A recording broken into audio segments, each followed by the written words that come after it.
Hello, everyone. Welcome to Heart Center Tarot. As always, my name is Marina, and I will be your guide for this portion of the journey. Welcome to the third Shine Your Light event. Hope that you will enjoy the energy and enjoy the things that we are bringing you today.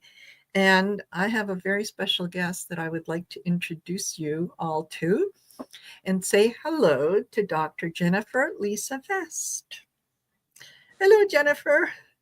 Hi, Marina. How are you? I am very well. Thank you. Thank you for joining us for this event. Oh, yeah. Thanks for having me.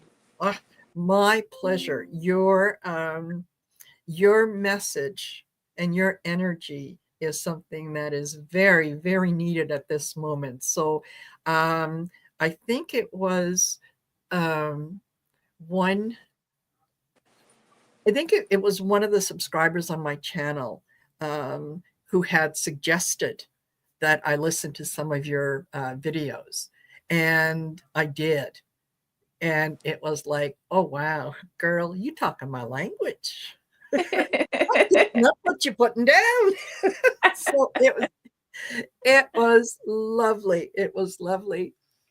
So normally Sherry would be joining us as my co-host. And Sherry is currently on the road. For those of you who don't know, and some of you might know, Sherry did sell her house, sold a lot of her possessions, and she and her husband are traveling throughout the US. They're getting an RV, and they are just going to be kind of like our ambassadors, the roaming ambassadors. So we have made a couple small changes in terms of how we're going to proceed with Shine Your Light, and it's your changes you're going to like. So I will still continue to do the shows, and Sherry is going to join us whenever she can. And she's going to be able to share with us not only the news, but the energy and what she's up to from the location that she's up to, like talking to the people who are affected by the things that we are talking about. So we are going to have different folks that are going to be coming in and joining us. And Deborah Berry says that Dr. Vest is amazing. Yes. Yeah, she certainly is. And there was somebody else who commented that, that they're glad to see you here, which is fabulous. That tells me that, you people are familiar with the messages that we are trying to share with you. So before I forget, please don't forget to like, share, and subscribe to the channel. And then if you go down into the description of the video, you'll see Jennifer's YouTube and her information on there. So please go over, make sure that you subscribe to her, make sure that you are part of the tribe that is hearing the messages, that is hearing the stories that she is sharing with us. And that wonderful artist Liz. No, not Sherry Voices from the Swamp. Sherry Trancing with Spirit. It's the other one, the other Sherry. So anyway, let me tell you a little bit about how today is going to work. Is we will Val is going to be joining us just before 7 Eastern Standard Time. And Val is going to be doing the prayer and setting the intention for the show. And she will join us about 5 minutes before the hour as we hit Central Standard Time, Mountain Standard Time, Pacific Standard Time at the 7 o'clock hour. And while we're in that energy of love, light, compassion, unity, we're going to ask you to turn on your porch lights, put a lamp in the window. If you've got one of those battery operated candles, put it in a prominent window in your home.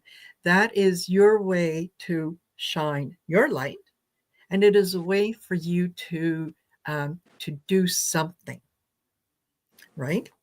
So that is kind of the way that things are going to be going. And then at the right after 7, Jennifer is going to tell us all about the dreaming women. And before she does that, I'm going to give you a little more information about this amazing woman who is, oh my gosh, it's like, what haven't you done? Is there maybe that would be the shorter list? Is you're an author, you're an educator, you're an intuitive medical healer. Yeah, you just, what haven't you done? Well, I'm not an animal communicator. That's one of the things I don't do very much. Oh, well, very much. Okay. I mean, All I'm a right. psychic medium and I talk to animals in spirit, but I don't talk to domesticated animals. So that's one thing I don't do. All righty. I talk to wild animals, but Yes. Yeah, and that's that is amazing when that happens. When I had a situation. We knew that my dad was going to be passing, and he was at home, and he did pass, and it was in the wintertime. It was well, he passed on December 21st. Now, one of the things that my whole life I had been very, very afraid of large dogs. If you had a large dog and you invited me over, I would ask you to please put it in a room and close the door so that, I couldn't handle large animals. Mhm. And the day after my dad passed, um, I was coming home, and all of a sudden I see this big, big dog. And I wasn't sure if it was a dog or a wolf, to be honest with you, walking down the middle of the street. And it stopped and it looked at me. And its eyes were absolutely amazing. And I'm getting shivers just thinking about it. The the energy from that dog was absolute love. Nothing but absolute love. And the message that I got was that animal was letting me know that my father was always with me, that he was going to stay with me, and that I didn't have anything to be afraid of. Mhm. And as I'm, looking at this dog, and he kind of moved to the side, and I thought, oh my gosh, okay, I need to somehow get close to this animal. And I was only a few feet away from my house. So I drove past him. I parked the car. I got out, and he was gone. And I thought, oh, but I just wanted to be in that energy a little more, a little Mhm. longer, right? Just to connect. Um, and it was very, very soon after that, yeah, there is no more fear with large dogs. I don't care how big they are. It's like, you know, Mhm. yeah, I it was a gift. It was an Yeah. absolute gift. Mhm. So, yeah, Yeah. that's my story of communicating with animals. Mhm. So, yeah. Yeah, I think it's a very special gift, people who are animal communicators. Mhm. Yeah. Absolutely. Absolutely. And thank you. Thank you, each and every one of you who has joined us today, um, and who, I hope that you are looking forward to being part of this wonderful wonderful energy that we are going to be creating for you. So I will just very quickly remind you that this is about the love, light, compassion, and unity. No politics, no personal questions. So, everyone that is going to be here tonight is, we all have channels. We all discuss those things um, on other shows. This is not the show for that.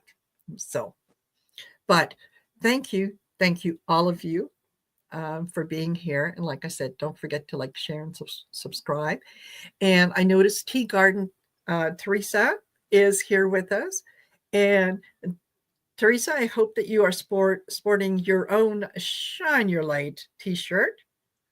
And for those of you that are interested in, I'll show you a little bit about what it looks like. Don't look at my boobs. There you go. So that's the Shine Your Light. And there's different things that are on the bottom that you can get. Let me just bring it up. I'll put it up here in the chat. So there we go. All right. That's where you can go, and you can get to there for just go to my YouTube page and put on there. Yeah. Okay. I'm starting to ramble. I know I'm starting to ramble.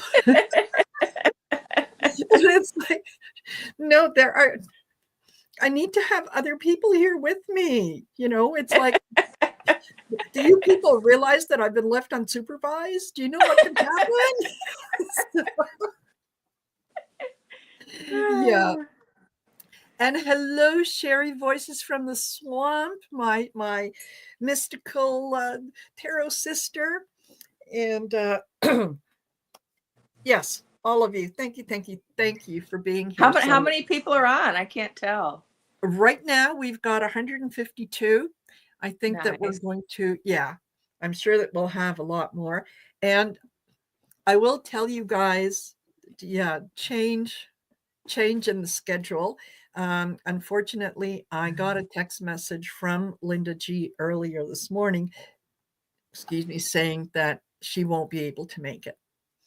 So I didn't ask her why, because, well, frankly, it's none of my business.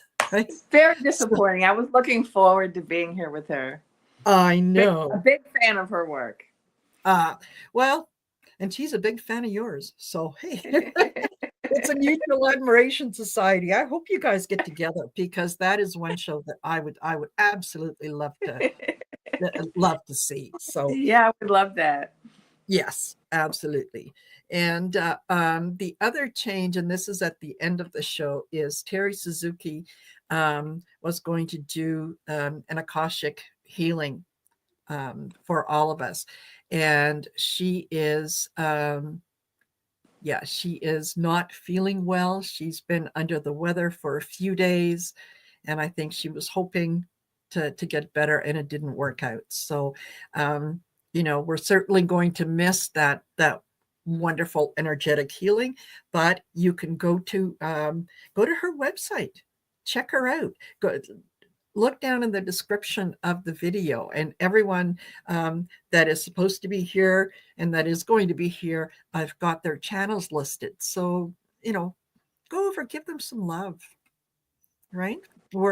We are a community of like-minded people. We have done this before. We are just now coming to realize why we are here, what our purpose here is. And we are needed. We are absolutely needed. So that's kind of the message that we'll be sharing with you. We'll be sharing with everyone. And yes, please send out healing energy to Terry. And Innocent Potato, yes, Violetta was on. Violetta is she is a reader, and she's located here in Alberta. She's not too far from me, and she very recently lost her son.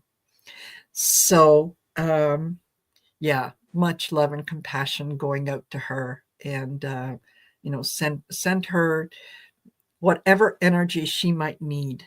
You can send it to her, and yeah, let her use what she will. And Interplanet Genesis, did I get my Shine Your Light bear? No, not yet. It is on its way, and apparently it is supposed to be here probably the beginning of February. So, but let me see if I can share this with you guys. Hold on. I'm going to try to share the screen. I can at least show you kind of what it looks like. From, da, da, da. No, that's not it. Hold on. Oh, sugar. Okay. Apparently I can't share it on here. I'm sorry. I'm sorry. But yeah, it's a cute little bear. It has a white t-shirt, and on it says Shine Your Light. Yeah. Anyway. So you know what? We can start and learn a little bit about you before I do the formal introduction and read your bio, which is amazing. Hello, Allie. Nice to see you here. Yeah. Oh, and Interplanet Janet, you've been looking at them on the website. Perfect. So tell us, how did you get here? What's your story? Well, I was born with a lot of gifts, and I come from a family with people with gifts. So my mother and my grandmother and my great grandmother. And I was identified really young as having gifts. And I was a natural medium as a child. So I had a lot of spirits around me. I was doing a lot of astral travel at night. I had spirit teachers who would come and get me and take me to school at night and on travels. And, I had out of control clairsentience, so I could feel other people's feelings. I had precognitive abilities, so I did some predictions that weren't popular. Um, and I predicted a cousin's death when I was 12, and then he got the call the next day. And so I had a lot of experiences as a kid. I had a kind of love-hate relationship with my gifts. I was determined to be normal, to be an intellectual. And so I was very serious about school. And I was trying to keep that side of me kind of quiet. But I just kept getting, teachers just kept showing up in my life. Not that I was asking for them, but they just kept showing up. And I kept getting people saying, come on, you've got these gifts. I'm going to train you. And so I got different types of training. And it wasn't until I was older and I got sick and my dad took me to a medical intuitive, and she said, look, you're not going to get better until you fully embrace your gifts. And that means you need to get serious. You need to go take some classes. And that was the first time that I chose to train. And before that, it was always teachers choosing me and me kind of, reluctantly going along with it. And so once I got, kind of serious about it, I still saw it as something I just did on the side. It wasn't my main thing. I was a professor, and I was still kind of trying to keep it quiet. And then I ended up leaving academia and becoming a full-time medical intuitive. And then over the years, kind of figuring out different ways to include my different gifts, because I was trained, by the spiritualists for many years as a medium. But I didn't feel that was my calling to work with people specifically with the departed. Even though mediumship was probably always my strongest gift, perhaps. I have all the clairs, and I work with the Akashic Records, and I'm a spiritual healer, and I've done lots of different trainings. But I felt like, and my teachers actually, felt this, that I was meant to be a medical intuitive because I seemed to have a natural tendency for picking up that kind of information from people, whether they were dead or alive, picking up their health issues. Yeah. And I felt very dear. I really cared about, all of these people who are suffering with medical mysteries. And I was going through that. And so I could understand it. And so that was really my focus for many years. And then over time, I started to do life purpose readings, going to the Akashic records, because as a part of the medical scan, sometimes people had spiritual causes for their illness. And then that led me to going to the records to find out what are the spiritual causes in addition to the physical and emotional. And then I started to teach psychic development, and then later Akashic records and medical intuition, which I teach now. And then a few years ago, was in an accident and had to take a break from seeing clients and teaching. And it was during that time that my guides told me they wanted me to focus on more global work. And so they wanted me to focus more on my books and to only teach certain things in certain contexts. And so that's what I'm doing now. I'm working on my books. I'm working on my third book right now. And I teach classes for the Shift Network. And more recently, if you want to know how I got into what I've been doing since November 7th, after the joust, my guides, called upon me to start posting every day about the joust. I don't know. Can I say election? Of course. Yes. About the election. I always use words from my stories. Yes. I use code words, and so I call it the joust. But I was guided to start posting about this every day and to really focus on trying to give people hope during difficult times. Yes. Perfect. Yeah. Perfect. So Jennifer, meet Val from Dragonfly Crystals. Hi, Jennifer. Level channel. Hi. Hi. And Jennifer, this is Val. What's that? I'm sorry, Marina. What was that? Oh, nothing. I was just introducing you to each other. Sherry, I had thought that Sherry was going to join us, but she's on the road. She's traveling. So, she was going to do her best. So it's entirely possible she is in an area where there is no service or she can't get on. Anyway, Yeah, that's how it works. Exactly. When you're on the road. That's right. Yeah, you roll with the punches, right? Mm-hmm. Because we all realize, or at least I do, I'm not in charge. I'm not in charge. I can fight it, and I can scream, and I can stamp my feet, and it isn't going to change anything except just get me a little more upset before I realize that I'm not in charge. So there you go. Just go with the flow. Go with the flow. Yeah. So I was telling Jennifer that, unfortunately, Linda G won't be able to join us. And I said, however, look, the positive side of that is we get to hear about your dreaming women a lot longer. So that is awesome. Yes. Yeah. I can't wait to kind of get into that and do all that. So Val always does a wonderful job of setting the intention. Yes. And whatnot. She Val also does Akashic record readings. She is a channel as well.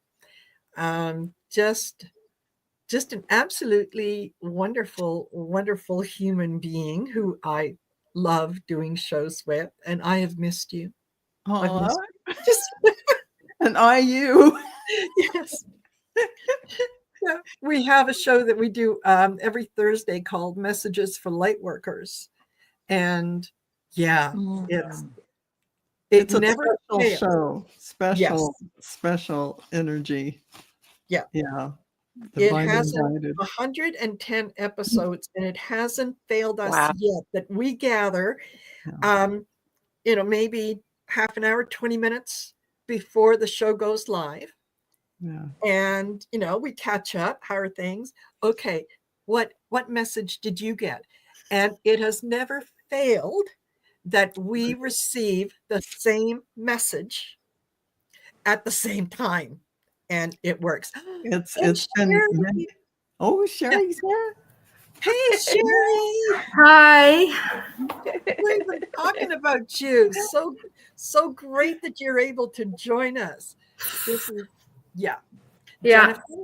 This is Sherry, my co-host and the woman who brought the Shine Your Light event into birth, gave Yeah. birth to Shine the Light. So, and Sherry, we'll be hearing more from Jennifer. And so we're getting very close. We're 4 minutes away from 7 p.m. Eastern Standard Time.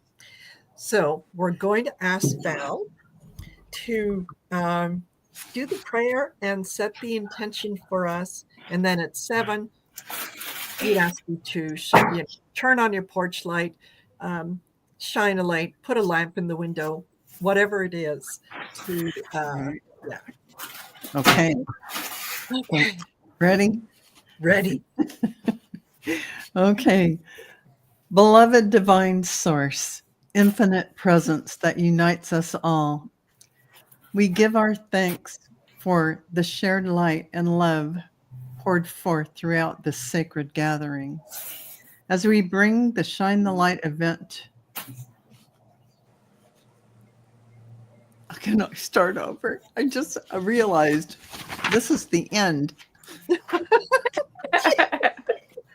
It's that kind of day, Val. This is live YouTube. Live YouTube.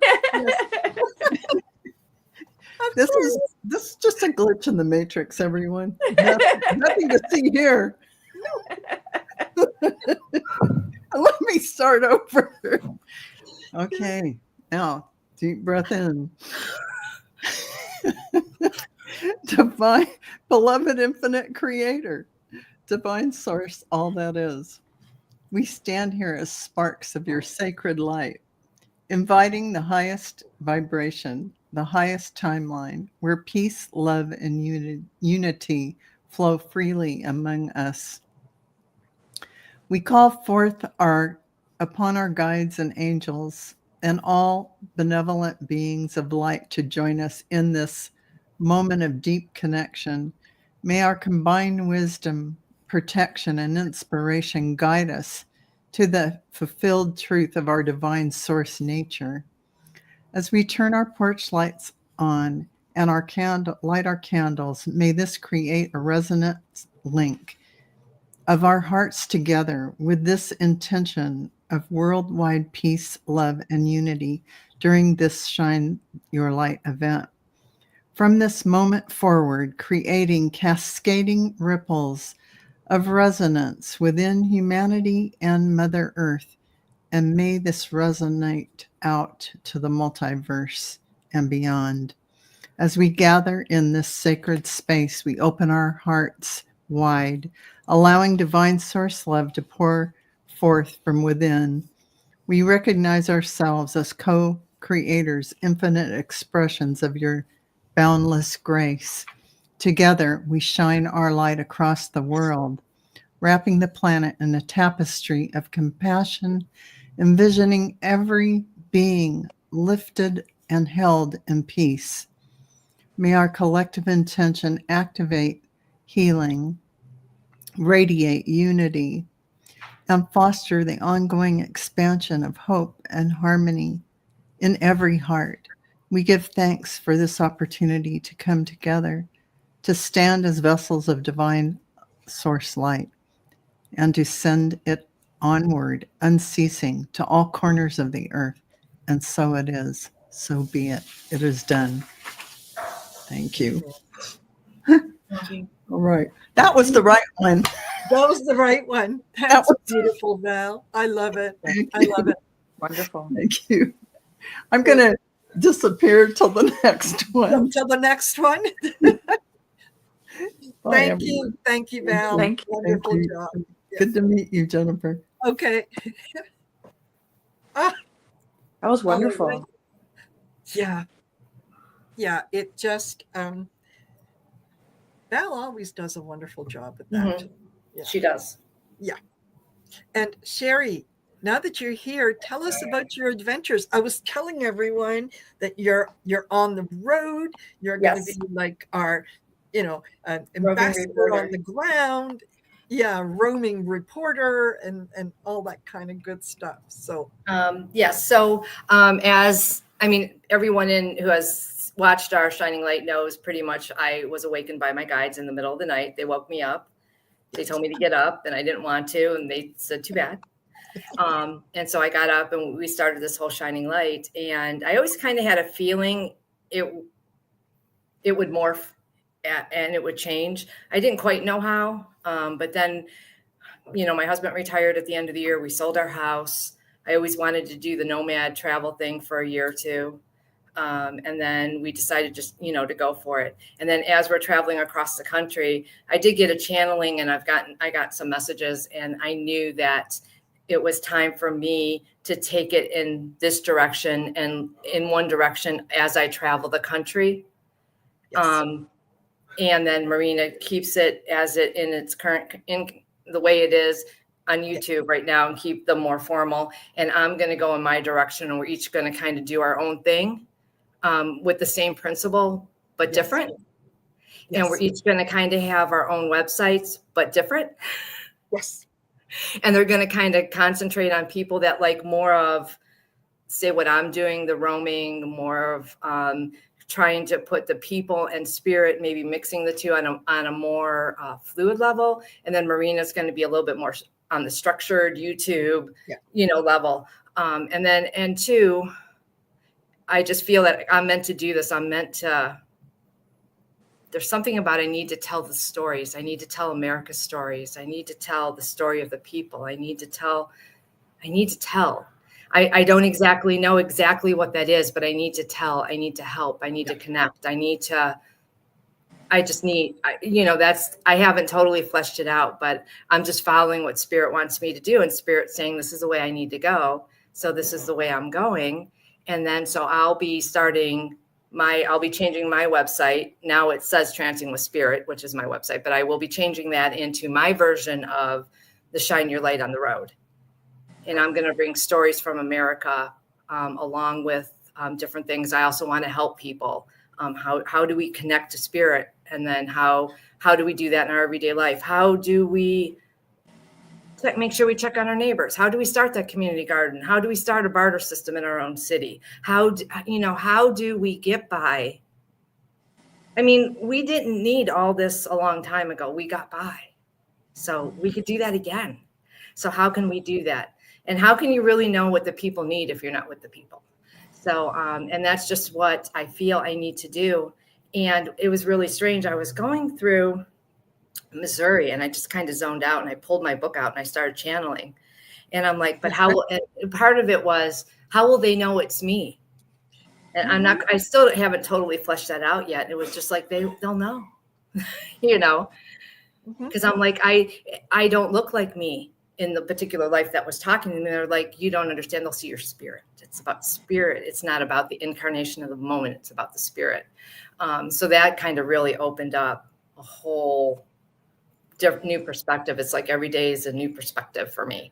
Every day is a new thing of growth. And I also started my shamanic training. So that really, I started that this month. That's going to take on a whole year of everything. And that was very enlightening also. And it's starting to really kind of mesh together. It is really well. And so I can't even tell people kind of how exactly it's going to go, because I really don't know.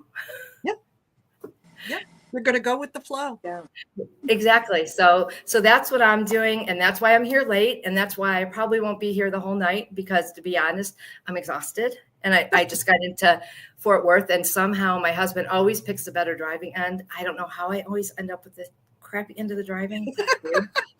Yeah. And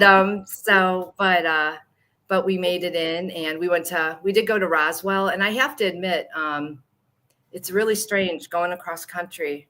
I don't know if anyone else picked this up, but this is new for me. I haven't traveled since I was a kid. I'm so in tune with the energies. There's certain areas that, like, I always thought, it would be really neat to go look at, say, the Trinity site. I got there and I'm like, get me out of here. Like it was horrid. And there were certain places where it was so heavy. I'm just like, oh, it's kind of helping me see that this country needs some work. You know, we need some major healing. There's some deep wounds in places, deep wounds that I found going through places.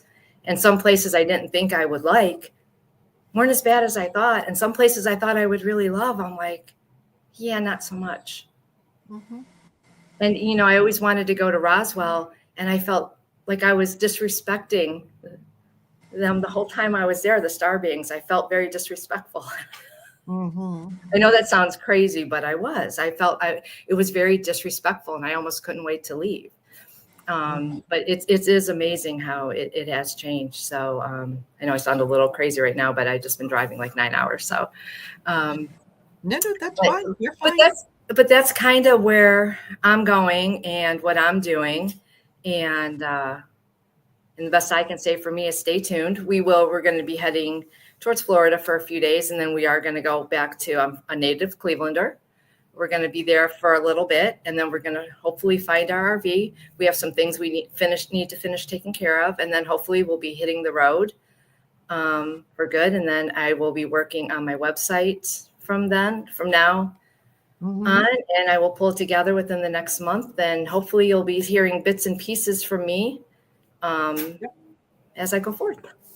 Perfect. And I'm so happy to meet you too, Jennifer. I mean, I've been watching you and the things about the dreaming. And when you said about so many dreaming women taking to the road, I almost fell off the chair when you said that, because that was like, you know, we always, and I've been removing myself from everything. And it seems like the more I've removed myself from other people and not watching the more in tuned I'm getting. So I would recommend to a lot of people, pull back a little bit. Yeah. Watch smaller bits, watch smaller things. You'll find that your intuition and your guidance will hone so much better if you don't count on everyone else to give you all the answers. Yes. Yeah. Absolutely. I have really zeroed in on so much and so much more. And there are a few things that I watched and I always think Spirit puts it in front of you for the ones you need to see. And about another one that when you had said about certain things that maybe we didn't want to say because we didn't feel we wanted to be better with the collective or give them hope and give them that. And I look back, hindsight's 2020. I look back at a vision I had in July. And now it's like I wish I would have listened to myself a little bit better then and delved maybe a little bit into those. It's called My Stumbling, When America Stumbled hit. And I don't remember if I told Marina this or not. I only told a couple people because it's a little, but we came out okay. Yeah. But I wish I would have delved a little bit more into. And I think that is a lesson too for all of us is trust in your intuition, and it's not always going to be sunshine and rainbows. Yep. Even though we must shine the light and we must show the better way, Yes. and we must hold the light and we must pull together and we must do our place, we have to understand that, you know, it's reality is reality. Exactly. Right. Truth is truth. And right. That's where we come from. So right. So yeah, and I think this, as much as this was a learning experience for the people that are still going through, I think it was a learning experience for our community too. Yes. I really, really do. Yes. For at least for myself, be more. I think enough said. Yeah. We find our strength. You know, it's like water finds its level. It's we find our strength. We realize what we can and cannot tolerate, and the things that don't feel good to us. We are able to make a choice and say, I choose not to have that. And it's okay. There is nothing, no judgment that comes with that. This is just something that doesn't resonate with me. Right. It's okay. It's not. It's not good or bad. No. It just It's- is your moment in time. Sometimes Yes. we're meant to come together. Sometimes we're meant to separate. Then we come back. Then we move on. It's just, it's all a matter of vibration. It's not right and wrong. It's how you vibrate. You may be here on a mission. You may be here for lessons. You may be here for a combo platter. Who knows? That's for you to figure out, Yes. and that's what a lot of people, I think, too, need to start. They need to start that little, I think that's a really big lesson that I want to help people with is look within. Yes. Stop looking without, stop looking out. We have to look within. We have to pull back our power everywhere, not just on the human level, but in the spiritual level. We need to pull that in. Yes. Yeah, exactly.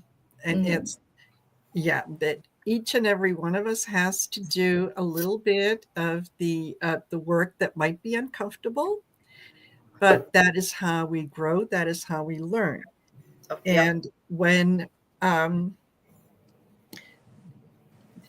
that a lot of people are asking, who somebody needs to do something. Somebody. You're It may not happen that way. You're a somebody. So, We're all somebodies. Exactly. We're all somebodies. And I think what's going to happen is when enough somebodies get good and darn mad, that's when something's going to happen. Yeah. That's what. Yeah.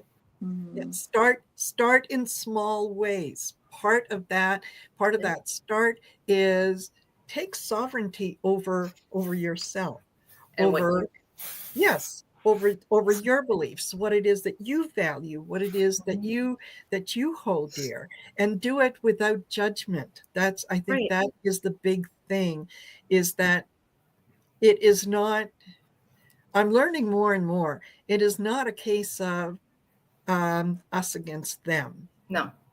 Because ultimately, if we are all part of the one source, that would be like, I'm going to fight with myself. I don't need to fight with myself. Right.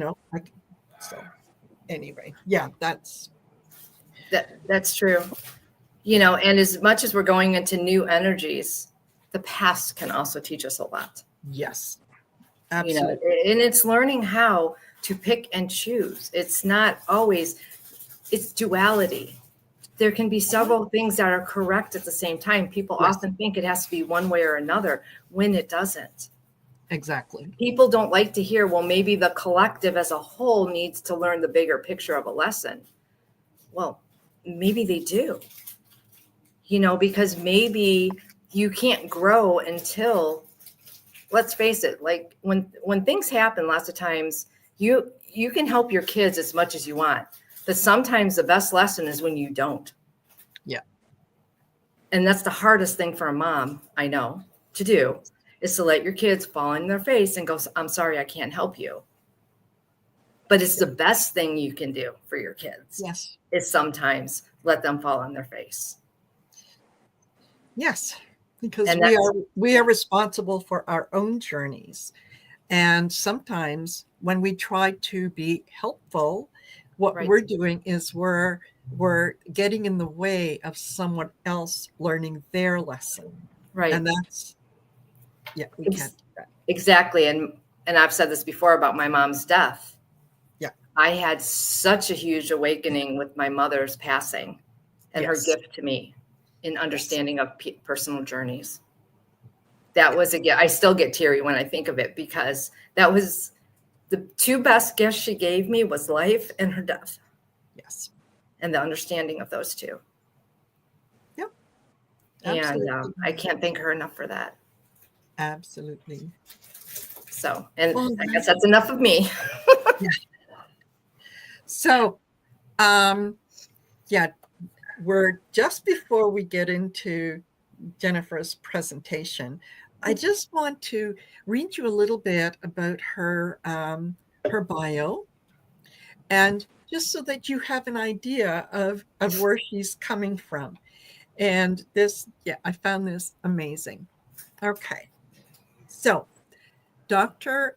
Jennifer Lisa Vest is an Afro-Indigenous healer, teacher, storyteller, an author in the realms of healing, ethical psychic practice, and philosophy. With over 12 years practice as a medical intuitive, Dr. Vest has guided countless individuals through the labyrinth of their health medical mysteries, helping them to heal and align with their true life purpose.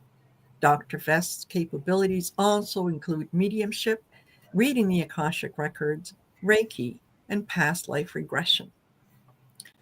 Since the election, Jennifer Lisa, aka the Ethical Psychic, her handle on TikTok, was urged by her spirit guides to begin posting stories and guidance on social media to help people navigate away from despair and towards hope. In addition to posting her own predictions, she has been leading daily visualizations and organizing other dreaming women into panels to facilitate discussion and sharing of visions. Her first book, The Ethical Psychic, A Beginner's Guide to Healing with Integrity, is a groundbreaking guidebook for ethical practice and intuitive work across modalities.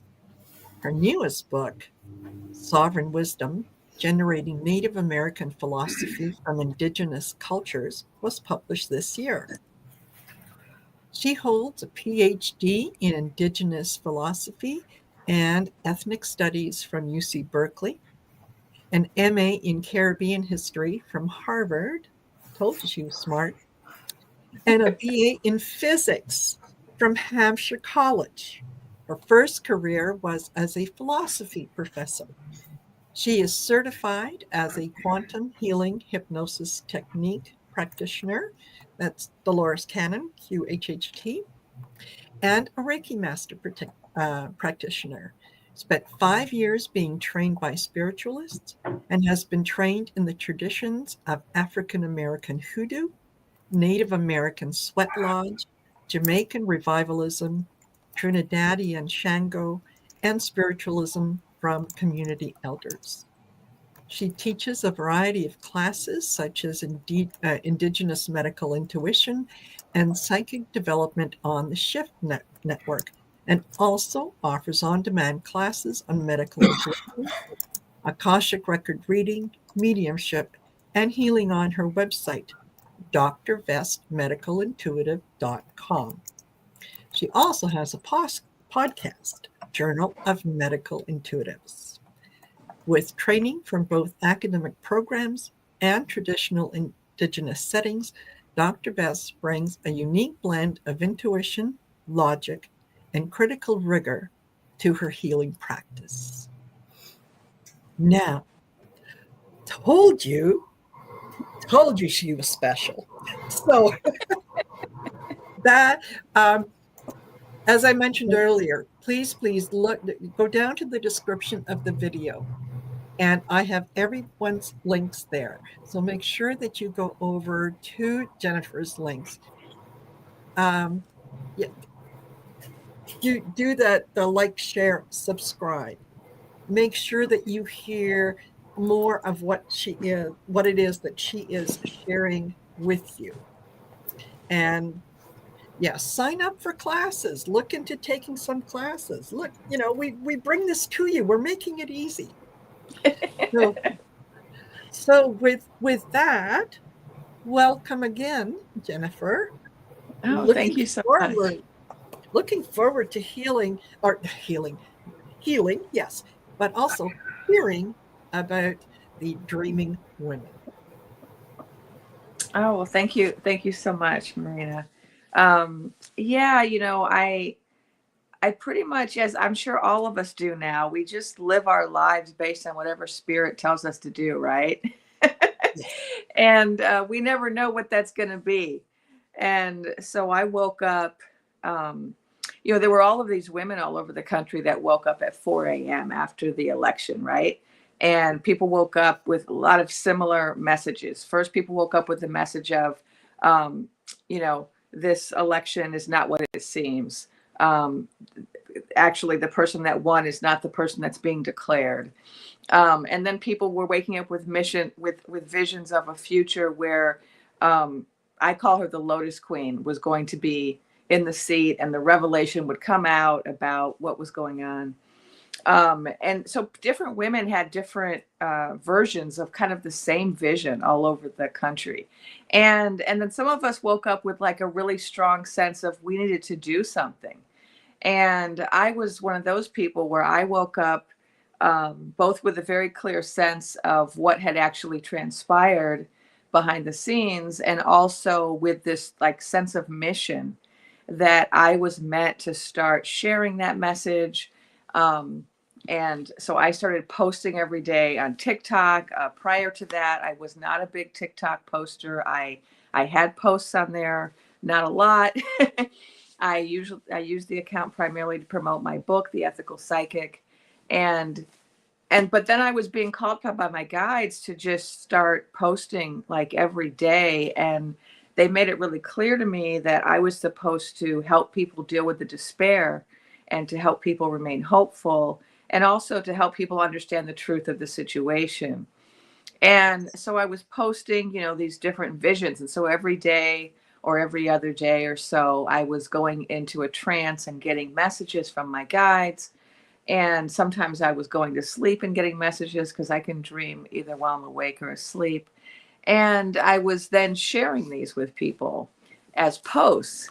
And over time, because of, suppression and censorship and whatnot that we were encountering, and probably just because my guides wanted me to, of course, we think we're making decisions all the time, right? And then we're like, oh. But all of a sudden that I switched from just doing regular messages to telling stories. And so I began to tell stories. And I then just started reaching out to all of the other women on the platform who were doing similar work, who had channels where they were, giving their guidance from their guides, different intuitives and psychics. And some people they call themselves the 4 a.m. Club. And I just started reaching out because my guides were also telling me, you guys need to come together. You dreaming women need to come together. And so I started to reach out to people. And at first, people didn't really respond right away, because I didn't know this. But when you have a lot of followers, you get so much inbox mail, you can't really see it for a long time. And at first, I was like feeling kind of alone. Like, am I, I know I'm not the only one, but I would love to talk to some other people who are going through this. And it really took over my life. And so much so that, I really have neglected my work. Like, I haven't been working on my book. I haven't been working on my courses as much, because this has become my whole emphasis is like getting, making sure I make time to get the messages, then translating the messages into stories and figuring out, how to tell them in a way that's going to be healing for people. And so then I started, eventually people started connecting with me, because they eventually got my messages. And then when I started to get a really big following, then I understood how hard it is to read all those messages. Although I do try to read all my messages. It just takes a long time, because there's a lot of them.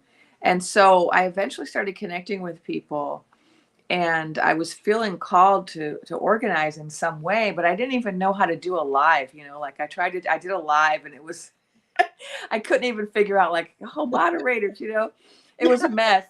And, but then this other dreaming woman, Lisa Sky Girl on TikTok, she invited me to her live as a guest. And I just saw how she did it, and it was wonderful. She's a wonderful intuitive. And it inspired me to, okay, I can do this. And so then I started going live every day, and doing visualizations, similar to what you're doing. I was doing visualizations for us to visualize the future we wanted to see. Yes. And then we were also connecting our lights to the light grid. Yes. And then I started organizing these panels of other dreaming women. And that's the name that I kind of coined for those of us who are feeling called to this work right now, who Yes. are having these dreams and visions every day and feeling the need to share them with as many people as possible, to help as many, like you, help as many people as possible. And so I started to have all of these different people coming onto these lives with me so that we could all talk about our visions and have conversations and take questions. That was really the important thing, was people can ask questions, and this allowed us to answer a lot of questions and help people with things that were coming up for them. And so I've been doing that for 10 weeks now. It feels like a year. And, and I really thought we were going to be done. I thought I was going to be done with the work on January 20th, and was really surprised to find out that really, I think we're just beginning this work. And so that's where I am now. Yeah. That is fabulous. I think, nothing happens by accident. There is a, universal synchronicity that is happening. And I think we are all coming together at exactly the moment that we should. We are gathering and sharing the ideas exactly as we should. And then, like Sherry said earlier, we're having dinner. And then once we're done dinner, we can each go to our own homes. That doesn't mean we never get together for dinner again. It just means we're going someplace else, and then we can take that message to someone else's dinner party and so on. So I think that is well, I mean, you don't need me to tell you that, obviously, that your spirit guides are working with you and are helping you to spread the message with people who need to hear what it is that you're sharing, right? And this is one of the ways that we do it, by having channels, by encouraging people to support our channels. The reality is that, the algorithms are at play, but the more people that we have that are subscribing, the more people that we get out in front of, right? So the more that we're spreading the message. And I've said many times, people want to hear what it is that we're saying. They just don't know where we are. So, yeah, it's just a matter of finding us. So, don't forget to like, share, and subscribe. Okay. I think people want to know they're not alone, or they're not going crazy, or sometimes people want to help, they don't know how to help, or they just need someone to connect to. They just sometimes, it's just that little bit. Like, say someone wants to start a community garden, where do you go? Our community or country isn't really good for offering community support or help, or how to go. That's usually grassroots level. Many parts of our country are not good at grassroots level organization. And I don't even know how to do it, but yet I'm going to attempt to figure it out, or at least to find people to present to the world that know how to do it. If that's what I do, at least give them. It isn't hard when you get a few people together. I started having some in-person gatherings where I am of women, and we had a gathering just yesterday, and people were just throwing ideas out. And we're like, oh yeah, we should figure out a barter system, gardening, seeds, self-defense. And just that night, we went to another event of some progressive organizations were getting together to just figure out what can we do, right? We all have to figure out what can we do in this situation. And we ran into someone we knew who knew someone that we knew, and this guy knew somebody who was offering free self-defense classes. I mean, it just happened magically like that. We just had the idea, and then it just appeared. And it was the same way in this group of women that were on my porch. Someone said, well, I'm really good at like propagating. I'll bring plants over next time. And then there's someone else said, oh, well, I know how to do this, right? And we all have something to contribute. And we just have to kind of connect with each other and figure out, okay, I can do this and you can do that. And it's quite wonderful the way it happens. It ends up being easier than it sounds when we first start thinking of all the ideas, Exactly. Yes, exactly. That is very true. If the organization doesn't exist, then we should create it. Yes. I mean, that was where the house I lived in, they tore down a school down the block. And a bunch of us wanted to use that 5 acres right in the middle, of the city. And, we are overrun with deer, but it had this beautiful 150-year-old Eastern cottonwood tree. No one wanted to see torn down. It had a playground. There's really no place for kids to play. And we said, why couldn't it be multi-purpose? Why couldn't we leave it green space, leave the tree there, leave the playground there, put a community garden there, have a little refuge where animals could come? Why not? No. Why would you want to do anything? We'll tear down the school. We want to put up housing. Well, we don't need more cookie cutter housing. Yeah. That's not the type. And if you do housing, that's not the type we need. Yeah. And that was, and I always said, well, I literally said, if we won, like $1 million or whatever, I would so have bought that place with the condition they couldn't do anything for 100 years, but put the community garden there, and I would have funded it, and I would have left it there for someone, and I would have found someone to manage or some way to manage and put my vision of what I wanted for that 5 acres. Yes. But I was so many of us were disheartened that they wouldn't do something like that. Yeah. And that There'll be another way. Yeah, there will be opportunities that are going to present themselves, and it's going to be in universal timing. So I think that some of us get caught up in Earth time, right? Yeah, we do. We do. We so do. Yeah, Earth energy and whatnot. It's that I want this to happen, and it needs to happen in 24 hours. Well, 24 hours is a human construct. 24 hours doesn't exist in time shifting continuum, whatever you want to call it. It is a human construct. So we have to let go of a lot of that. This is the way that it has to be, and this is the way that I need to receive the message, and this is the way that it has to present itself. And just honestly, just be open. Just whatever comes in. I'm okay. I'm willing to be guided. I'm smart enough to know that I don't know everything. So, teach me, show me, put me in the right direction. Mm-hmm.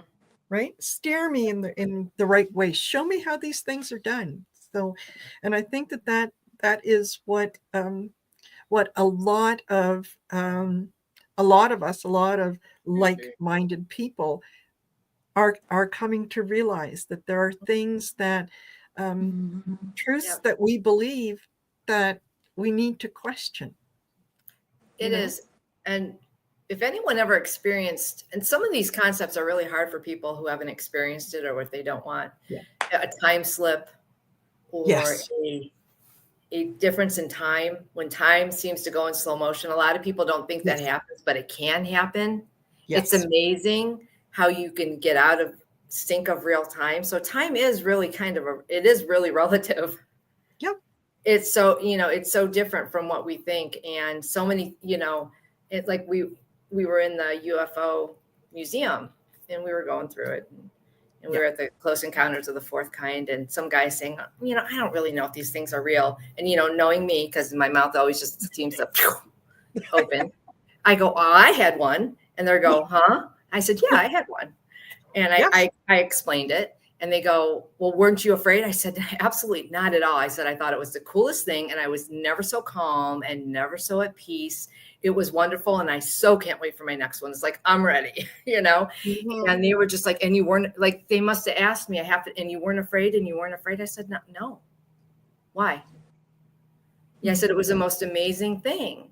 And, but yeah, so I think too, unless people experience, but you have to be open to it, to really experience it. But yeah, it's, so like that. It is. Open to the possibilities. Anything is possible.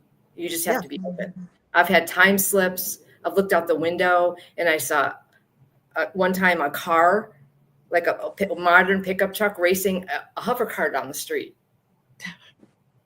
And then one time I saw the house across the street without the tree. And then I asked my husband, I said, is there a tree still in front of that? He's like, yeah. And I forget, a year later, all of a sudden the house doesn't have that tree anymore when we live there. So these things are going to start happening to us. Be open to it. You're not going crazy too. And that's going to show you that time really isn't what we think it is. Yeah. So when we want to plot it in that thing, you can't really, because time isn't the way we think it is. Was my whole point. Yes, absolutely. Absolutely. And Susie, you're absolutely right. She says, Marina, I can ask for a parking spot by the door on my way to the store, and bam, I get it every time. The parking lot angel never fails. Yes, absolutely. Set the intention beforehand that this is what is going to happen, and then just watch it happen. Absolutely. Yep. Just watch it happen. I think it was last year or the year before when I had to replace my computer, and of course I wanted my son to go with me because he's a little more knowledgeable about these things, and he said, no, you can do this on your own. You're capable of doing this. I thought, okay, well, yes, I am. Darn right. So as I was driving to the Best Buy, I was saying out loud, when I get there, I'm going to meet up with an amazing salesperson who's going to be able to answer all my questions. I'm going to get a deal on a laptop, and I'm going to be very happy with it. And this is going to be exactly what I need, and so on. I got in there, and that's exactly how it happened. I ended up with one salesperson. Can I help you? Yes, I'm looking for this. Oh, great. Okay, you need to talk to so-and-so. And so-and-so came over and answered every single question that I had. And when we came down to talking about the price, I said, well, you know what? Have you got any kind of deals on? Like, do you give a discount for seniors or whatnot? It was like, oh, yeah, absolutely. Yeah, we can do this, and we'll throw in the warranty, and we'll throw in this and that and the other. I said, okay, thank you very much. And I walked out with my laptop. That's awesome. Yeah, that's great too, because when we're on the road and I'm doing all this stuff, I didn't want to be bopping off other people's, and I did that Kalex Institute. And I visited a friend in Tucson, and I had it sent to her house, and it wasn't supposed to come till after I left. And I said, it would really be great if it would come before I left. What was standing on the doorstep the next day? Yes. Absolutely. And it wasn't supposed to come for 5 more days. Yes. Yeah. Yep. Totally. And yeah. Well, most of you know that I never thought of myself as a medium. I always thought of myself as a tarot reader, and I would introduce myself as, well, I'm a tarot reader. And someone pointed out to me a number of years ago that, yeah, you have no idea, but you're a medium. And I went, no, let me correct you. Well, it turns out that, yeah, once I realized and accepted that I was, and did a ceremony last year in February 1st, as a matter of fact, where, went outside the door and set I had cinnamon in the palm of my hand. I blew cinnamon into the house. And by that point, I had never channeled a message. Blew the cinnamon into the house. And I said, I am ready, willing, and able to accept any abundance you want to send my way. And I was extremely happy when I said that. And maybe half an hour later, I'm sitting at my computer and I'm working things, getting stuff ready for a show, when I heard open up Word. Excuse me? Open up Word. Okay. So I opened up Word. And it was like, okay, now what? And my fingers started to go across that keyboard. It was like it was an out-of-body experience. When it was done, there was my first channeled message. And it was like, Mm. oh, ask and ye shall receive. Like, that was boom. So it's Mhm. it's possible. If you believe it, you can achieve it. If you can conceive it, you can achieve it. Yep. So yeah. Yep. And trust is the hardest thing. Just trust in what you get. Write it down and try not to read into it at first. Just write down your gut, keep a journal, and just move. Don't put a lot of energy. Just keep doing that. Yep. Absolutely. Write down all your dreams. Yes. Yes. Yeah.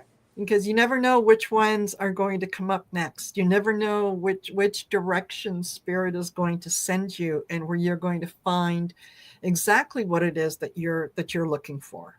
Right. And it's going to show up exactly the way that it should. Mm-hmm. And it's funny because I don't even know what I was thinking about the other day, but the analogy that kind of came to me is like, do you notice that the minute that you're engaged, every other person that you see has an engagement ring on, or you're pregnant, and all of a sudden everybody around you is pregnant.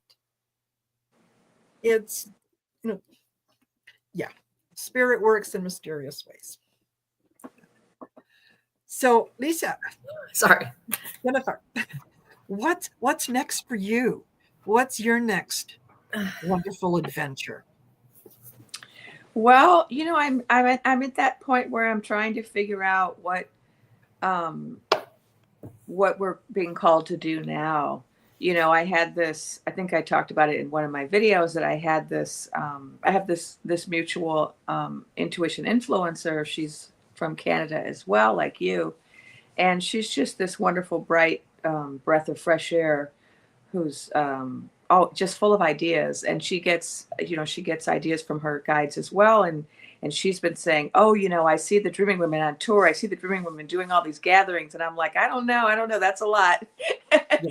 But my guides have also been saying, like, the Dreaming Women have to come together. And it's not just, there are women all over who Yes. are dreaming and who are waking up and like waking up to their intuition. I mean, right? There are women that, like, since November 6th have become just much more aware of their intuition, much more aware of their dreams, and they're starting to share and actually talk to other people about these things that they haven't talked about before.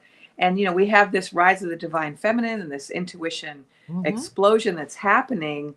And I know that I'm supposed to be there to further it. And so this week, my guides were saying it's my job to kind of help people recognize that, be in touch with it, value it, and express it, these intuitive gifts. And so I'm just thinking about different ways to do that. I am thinking about doing a webinar for like light workers and star seeds. It's something I brought up weeks ago, and people were like, yeah, we want that, but I'm still trying to figure it out, like how to create the technology of the webinar, because it's like, I'm always having to learn new stuff. And so I'm thinking about doing that. And I'm probably just going to ask my guides, okay, what else do you want me to do? We've started gathering also. Some of the Dreaming Women have started to gather outside of the social media platforms. And Yes. I've also started to gather with people in person. And I'm encouraging people to do that. So I'm encouraging everybody to get into a community, to find other people that you can be in community with, both locally and online. I see a question here from Rosie. What's your technique to remember your dreams? There's a couple things you can do. One thing I recommend is that you keep a notebook and a pen right next to your bed, so that you can like wake up and don't even open your eyes sometimes and just start writing. If you don't like writing, you can get a little audio recorder or, your phone. Now, people don't like their phone in their bedrooms. Not so good for you. So what you can do is, put it on airplane while you're sleeping, so you're not getting any of that, those apps talking to each other or whatever. It's Yeah. and then you can just, that's what I do. I just wake up and just start rambling into the voice recorder. Mhm. If you set the intention before you go to bed that you want to remember your dreams, and you just keep saying that to yourself every night, that helps. It also helps if you meditate right before you go to sleep, and maybe have that as part of your meditation, is, oh, I'm going to remember my dreams in the morning. You can also try mugwort tea, which is a real old-timey remedy. Mugwort, mugwort. It's something you can drink as a tea. If you don't want to drink it, you can just you can put it under your pillow, or you can burn it like incense in the room. And it's just known to help facilitate dream work. Another plant that some people use, it's newer, that's kind of more popular these days, is blue lotus, and that's from Egypt. And this is one that you just burn like incense. And it also helps people to dream, whether you're awake or asleep. And just don't worry, none of these are hallucinogens. These are not mind-altering herbs. Yes. These are just herbs that have a special relationship with humans, that they're here to help us dream. Yeah. Perfect. I've made note of those, and I will be tomorrow going out and shopping for some of this because it's Yeah. All mine are in storage. Most of mine are in my little nice. Well, I think no, they're at one of my daughter's house. They're at my daughter's house. In a bin, all my herbs and I did bring some things with me. I brought some stones, some that, and I did get some when we were in Roswell. And I have to admit, I got some. How do you say it? I can never say it right. Shiitake? No, the stone. Oh, shungite. Oh, shungite. Thank you. Love shungite. Yeah, I got some there because of the disconcerting, and people had told me before, and I had gone 3 times to try and get it. And oddly enough, each time I went, the store was out. And so we were walking in Roswell, and I'm like, I go in there. And then sure enough, she's like, they had that. I said I needed to ground. And I'm saying, someone told me to get something. And she's like, and I'm like, that's it. So I went and I got the Merca and then some raw. And then I got the 3 things like for my phone and different things to put on. And I have to admit, I feel so much better. It's in the car with me. It was in the hotel with me. I am feeling so much more serene. And of course, I brought my tourmaline and, the other that I can't think of the name. They're like flying right out of my head. But yeah, I travel with certain things, stones too, though, all the time. They're really helpful. They are very. Yeah, I also find having a crystal grid in my bedroom also helps with dream. So the Rosie could also try that. Just putting crystals near your bed. Right. Yeah, and I do. I ask Spirit before I go to bed. I'm like, is there anything I really need to know? Is there anything important? And if there is, please help me remember it. And then I try and get a trigger word, because one morning I didn't think I dreamt. I woke up and I said, I was really hoping that I have a dream on a certain issue I had asked about. And as soon as I said dream, the trigger word came and it just went all flooding back. And then I wrote it all down. Yeah, trigger word's really good too to set yourself up with, because that often works. Nice. Lovely. That's fabulous. So don't give up, you guys. If you find that you might have a little struggle to remember, just be very clear with your guides, right? Be very clear. I want to remember my dream. This is how you can deliver the message to me. Sometimes asking them to deliver a message in a way that I will understand.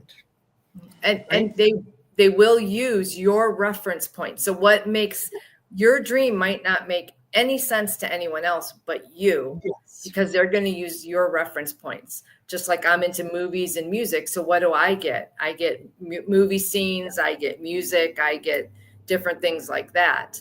So they're going to use your reference points for you, and they're going to use certain symbolisms within the dream. Like the dream I had then very around the election, the one they had someone with my husband's work uniform on. But to me, that meant something. Yes. That meant a certain meticulous and detail in that. So don't forget to write down and try and correlate it into what your life is. So it will make sense that way. Yep. I hope that makes sense. Absolutely. Absolutely. This is fabulous. Mm-hmm. So after we do the here comes Val. I was just going to say, hello, Val. There Hi. she is. You picked up my vibe. Hi. Yeah. I was going to say, after we do the prayer and the intention, we're going to have, and since we've been speaking about dreams and so on and so forth, Allie of Heart and Soul Connected is going to join us, and she is going to talk to us a little bit about dream interpretation.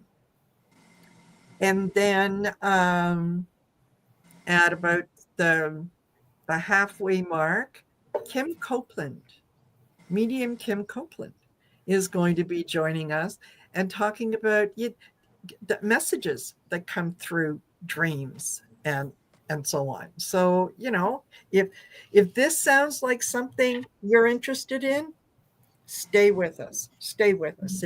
It'll be great info. And all righty. So, how are you, Val? What are you up to? What have you been doing?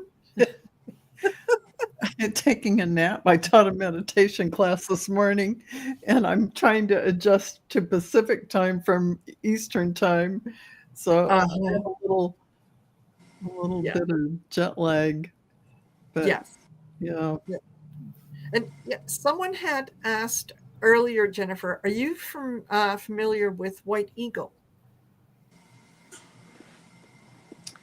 Oh man, I have to say, Jennifer, I read White Eagle from being pretty young. I have the White Eagle books and all the beautiful information in it. It's so poetic and beautiful. Wisdom. Just Yeah, so I was trained by the spiritualists, and it's really in the spiritualist movement that there's been a fascination with Native American spirit guides, and White Eagle is one of them. And so I'm familiar. Yeah, when I was in Casadega studying there, I did read the White Eagle books back then. Yeah. Yeah. I remember I did a channeling of white buffalo calf woman. She came in, and to this day, it remains one of the most beautiful channelings I've ever done. Not that many people have watched it, but I am just the eloquence and simplicity and beauty of what she said just takes my breath away. It was just so beautiful. Whether she really existed or not, or was a fabrication, it doesn't matter, because that attention to that entity that created that focus of that archetype, all I know is it was just so gorgeous. So yeah, I can understand why people are that Native American wisdom that is so tied to the earth and the wind and the elements. We are part of the earth. That is who we are. We have this. Our body is made of this too. So that to embrace it all is just divine wisdom. Yeah. Yeah, and this is one of the things that's really important right now. And many of the messages I got, with regard to the star beings, and also to the beings in the water and the beings that live under the earth.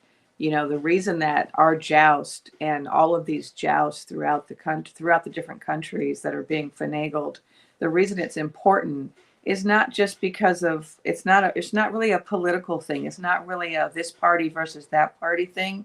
It's a global thing, and it's a planetary thing, and it's also a cosmic thing, that there are all of these different beings who are really concerned that we don't destroy this beautiful planet. And we don't have a right to. We don't have a right to, because we're only one group of inhabitants. And there are lots of inhabitants. And then also Mother Earth, she's a being. And we're all connected. We're all beings who are equally valuable. And so we as humans, we don't have a right to just, go to war and destroy our planet, or, pollute our planet, just because we think we're some kind of apex, creature. We're not. But it's true. You're absolutely right that we actually are on our high horse in any way, shape, or form. And that's another beautiful philosophy, or it isn't even a philosophy. It's just your embodiment of life as a native of the land, the closeness of being connected, but also the connection with star people goes from the beginning, never losing that connection. So I'm just fascinated. Yeah, indigenous people throughout the world. Some of the most famous ones are the Dogon in West Africa, and many tribes like the Seminole tribe, my tribe, and lots of other tribes have stories about being related to the stars and the star beings. And there's a lot of old histories about that, and something that we need to get in touch with now, because we really need their help right about now.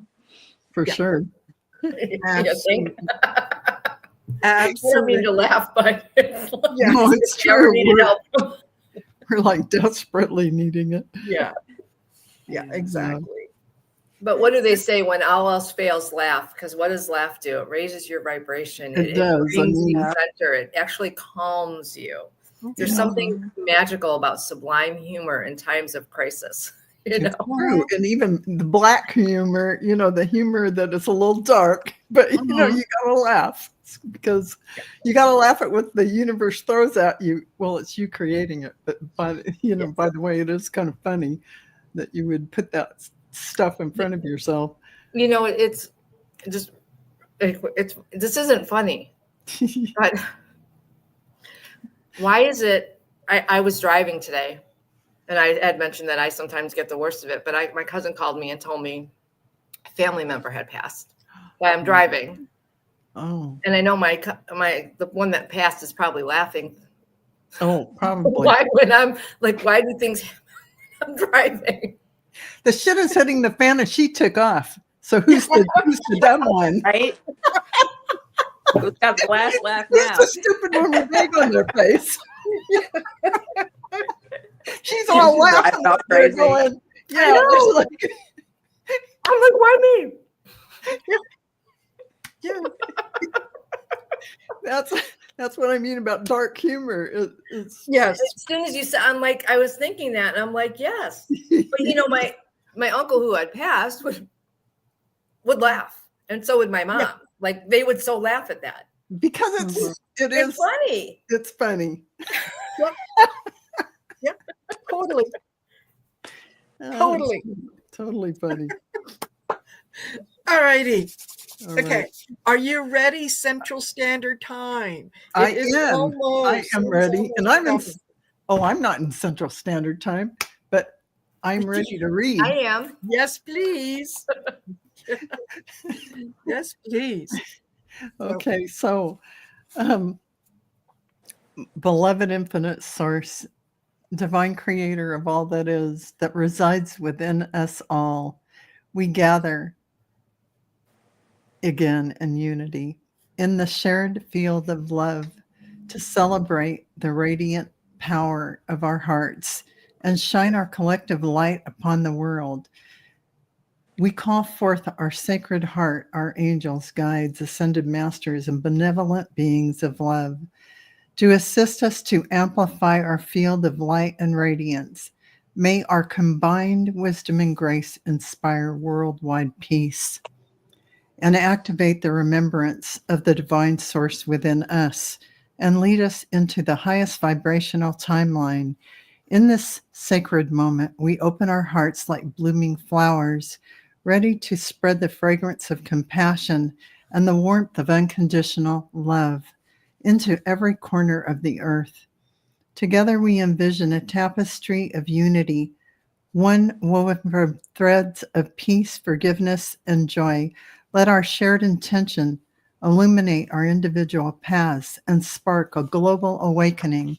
May the light we emanate from within bring forth this revelation of our oneness in spirit. Divine presence, guide our steps, and thank you for magnifying our capacity to love. May our devotion serve as a beacon, igniting hope and uplifting all those who cross our path. With gratitude and reverence, we seal this prayer of intention. So be it. It is done. Thank you, thank you, thank you. Okay. Beautiful, Val. Thank you. As you. always. Thank you. Yeah. I'll pop back out, everyone. Bye. See you later, Val. Oh my gosh. Oh my gosh. So, yeah. Don't forget, those of you in the Central Standard Time Zone, do your thing. Shine your porch light. You put a candle in the window, whatever. And Sherry is getting her candle in the window. Perfect. Thank you. And who do we have that Allie. is joining us? We have Allie. Hi, Ellie. How are you? I'm great. Well, How about connect you? with I'm tired. I bet you are. You've been doing a lot of traveling, but isn't Yeah. it fun? Yeah, it's a lot of Yeah, fun. we're in Fort Worth right now. Okay. We're All passing through. We're actually just sleeping here. So Yeah, I'm sleeping I there. get it. We're on our way Yep. to Florida. And then we'll Okay. be going home for a few days and then regrouping. Well, my daughter's home.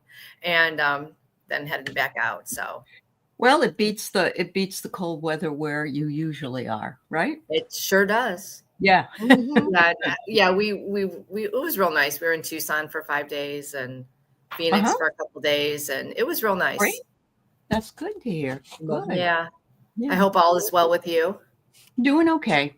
Sorry, I didn't just mean to touch base in front of everybody. I It's feel so okay. out of the No. loop. It's a-okay. I went through all the stages of grief this week, and I'm coming out on the other side and seeing what I That's can good. I'm do. glad. We'll be Mhm. fine. Yeah. Perfect. Yeah. Yes. Mhm. Yeah. That's I'm right. just So I've been going- listening. I've been watching and listening to Jennifer and Sherry and Val was there, and so Yes. you've got a good group of people watching. It's wonderful. Yeah. Excellent. Excellent. Mhm. And thank you. Don't forget, you guys, do the like, share, and subscribe. Okay. Check out the Shine Your Light offerings that are let me see on the website. There you go. And you can also get there from just going to my the main page of my YouTube channel. Click on the little more section Mhm. and scroll down, and you'll see the merch shop, and you can go in there and take a look at the things that are there. Mm-hmm. Mhm. And if you'd like, I can Well, that's show right. You you. got one. Yes. Oh, wow. Mhm. I really like that design that you have there. Yeah. Yes. Yeah. I got it from a dear friend. It's fabulous. I think it's a great Mhm. design. It is. It's fabulous. I'm Now I just have to think of a tweak. I have to tweak the name.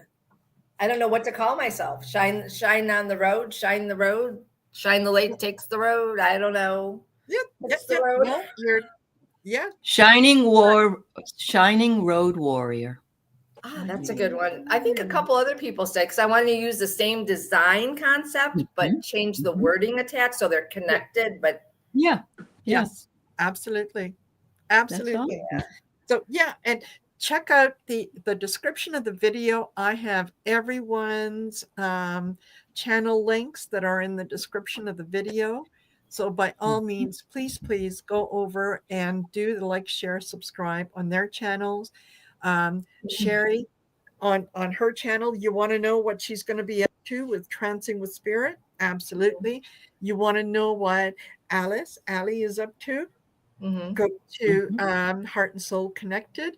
Make sure that you visit Jennifer's website and her TikTok and all that kind of stuff, so that you can hear the messages that she is sharing with people. So yeah, by all means, when you do that, we get the message out to more people, and they want to hear what we have to say. They just don't know who we are yet. That's right. That's They right. will. Yes. Those of us who meant will find us. Yes. Yes. Totally. And Alice, meet Jennifer. Dr. Hello. Jennifer Lisa Vest. Nice to meet you, Jennifer. I Yeah, had we to have go something in change- common. We're both academics. So Yes. Oh, okay. Well, Yeah. I'm an escaped academic, so that's okay. I wish I could. I need to retire so I can escape. Yeah. yeah. I was going to put batteries in my electric candle, so it's in the window now. Yay! It was not working. Perfect. Yeah. Perfect. Yes, So, absolutely. alrighty. So we Jennifer gave us a really good explanation of the dreaming women and Yes. coming together and all that. You heard that. So Mhm.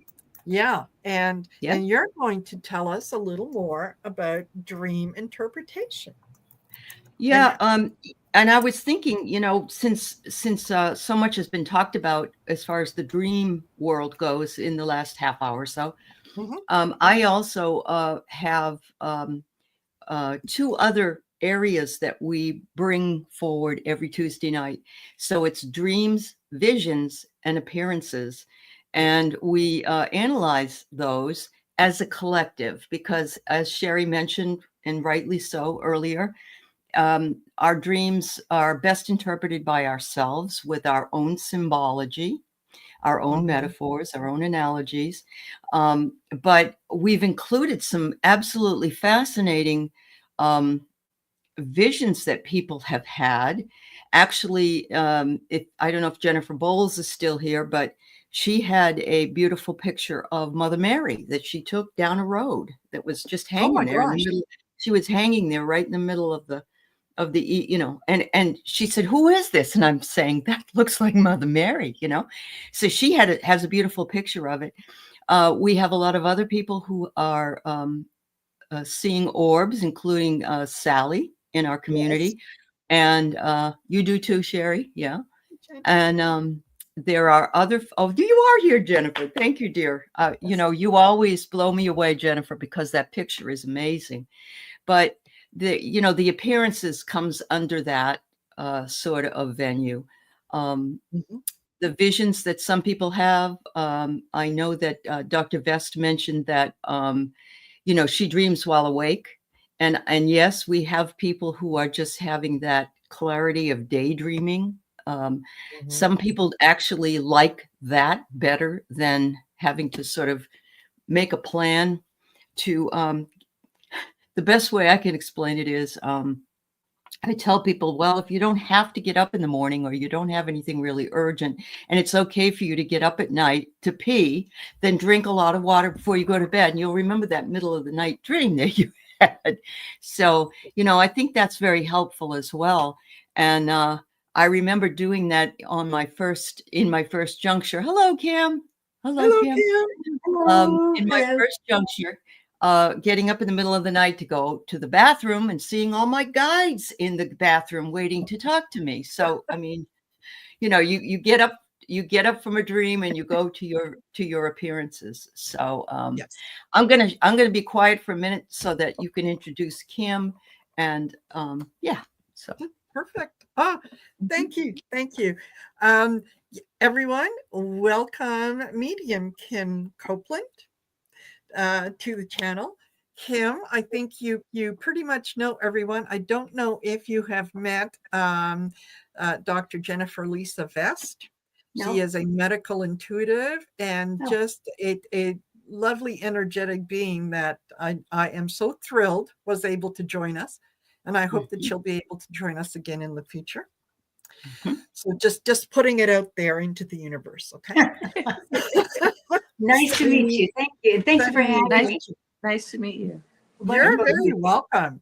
So, yes, while we're Allie is going to talk a little more about the dream interpretation, and then Kim, I can't wait to hear about the some of the mediumship messages that we might receive through our dreams and so on and so forth. So, you know what? Between you and Allie, feel free, discuss. Okay. Awesome. I'll give you a topic. Discuss. Yes, discuss. So I will tell you that our dream show has been on over 2 years now. And when we started out, we might have gotten 10 people. And 5 of those people said they didn't remember their dreams. And, it has grown exponentially. Yes. And everybody, we sometimes have to go up to 2 hours because people have so many dreams they want to talk about. But we're getting a lot of prophetic dreams. We're getting a lot of people. One of them was by one of the members, Vicky, and she had a dream about a white truck, and she was supposed to move the white truck onto a bigger truck, and the guy that was driving the truck said, "Hurry up, I got to get out of here." Well, the next day, the New Orleans white truck guy did his number down there. And so we're seeing that over and over again. We're also seeing a lot of people receiving and doing code in their dreams, either coding or receiving coding. We've had people talking about spending time with extraterrestrials or angels. And this has actually exponentially exploded, I would say, within the last maybe month or two, actually since November 6th. Wow. Yeah. So I really do think we're getting those messages. A lot of them are meant to calm us, I believe. But the sharing of the interpretations by all of those people in the chat make that show sing, because you're really asking other people to be part of that. And the interpretations by the people in the chat are amazing. They're amazing. So I'm going to let Kim say something in a few minutes, but I did start a lot of my quote training with Native American ceremony, and even went to see Sun Bear and his people, and spend some time in Medicine Wheel. And I really do believe that spiritual connection that comes from wherever we feel most comfortable is going to come through in our dreams or in our visions or any appearances that we may have in our lives. So, well, Allie, I just love that it's happening more. And just like everything, all this whole intuitive phenomenon is happening more. And so dreams is just another way that it happens. And so that's beautiful what you're sharing. And also that I think when people intend for it, intend to share it, then of course it's going to happen more. All of it together. What beautiful. It's amazing. Yeah. Well, I also think of what's important in our dreams is visitations, as Marina was talking about, because I think this is a common way that our loved ones come in through our dreams. Very common. And of course, probably, I bet you almost everybody here has had that happen. Probably.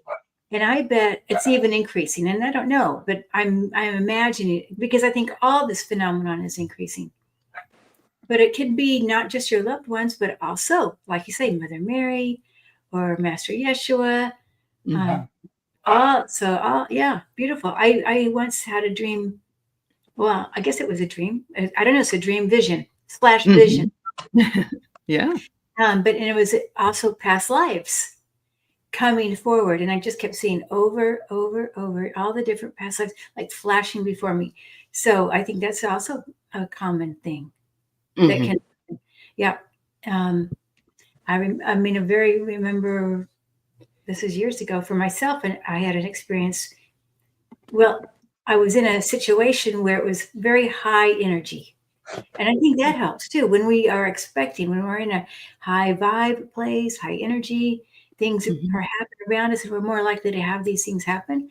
And Master Yeshua came and he showed himself, and he was like, and he's wearing white with the sun behind him. And now he's at an energy medicine conference.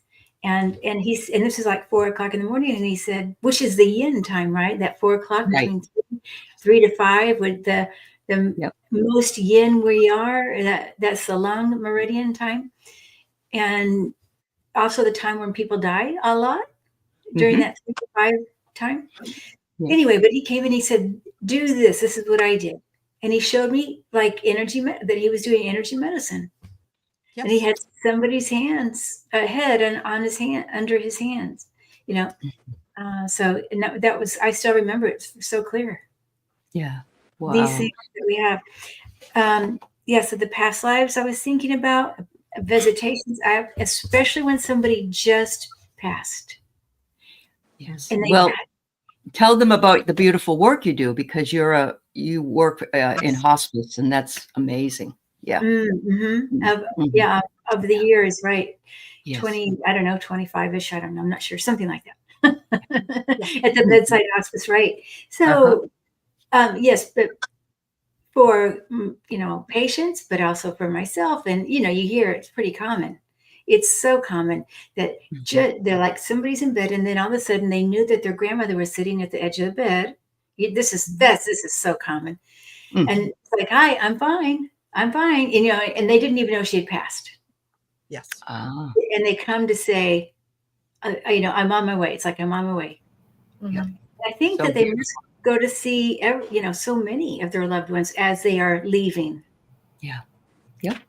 They do. I think so. Yeah. Yeah. I was a hospice nurse, not for that long, but long enough. Yeah. To see enough stuff and saw enough people die that it's amazing. Yeah. It truly is. Yeah. Or how, like you said, when people do pass, they pick their time. They know. My mom died when she knew I was the only one that could get there. Oh. Yeah. Mm-hmm. They postpone sometimes. Right. She only wanted me there. Yeah. And, so she picked, and it was like the minute everybody was away, they said she literally went from okay to pew, and they're like, get up here. Yep. So they know. And lots of times after when people are getting ready to cross, they spend a lot of that time, that's for months before, not even with their body. Right. They're already on the other side in many cases, in certain, especially in hospice cases. Coming and going, right. Yes. Visiting and back on earth. Absolutely. Right. And so it makes that we had seen my mom in our house. I can't tell you how many times before she crossed. And my daughter's like, I just saw, Nani. I saw Nani again, so that's real common to do. Right. I remember when my dad passed, and he was home when he passed, and my sister was there with me. So it was my sister, my mom, and I. And my sister is she's very intuitive herself. And so she was kind of half sitting, when she had her arm around Dad, and she was sort of talking him through the process and letting him know that it's okay. We're all going to be fine. And, you need to do what you need to do. And at one point, she just, from talking to him, she looked up and her eyes just glazed over, and she looked at me and she said, do you see them? And I said, see who? That the people that are here for Dad. And I kind of looked around and I didn't see anything. I felt something, but I didn't see anything. And yet she was telling me later that, she saw all the people that came to greet him to say, it's okay, it's fine.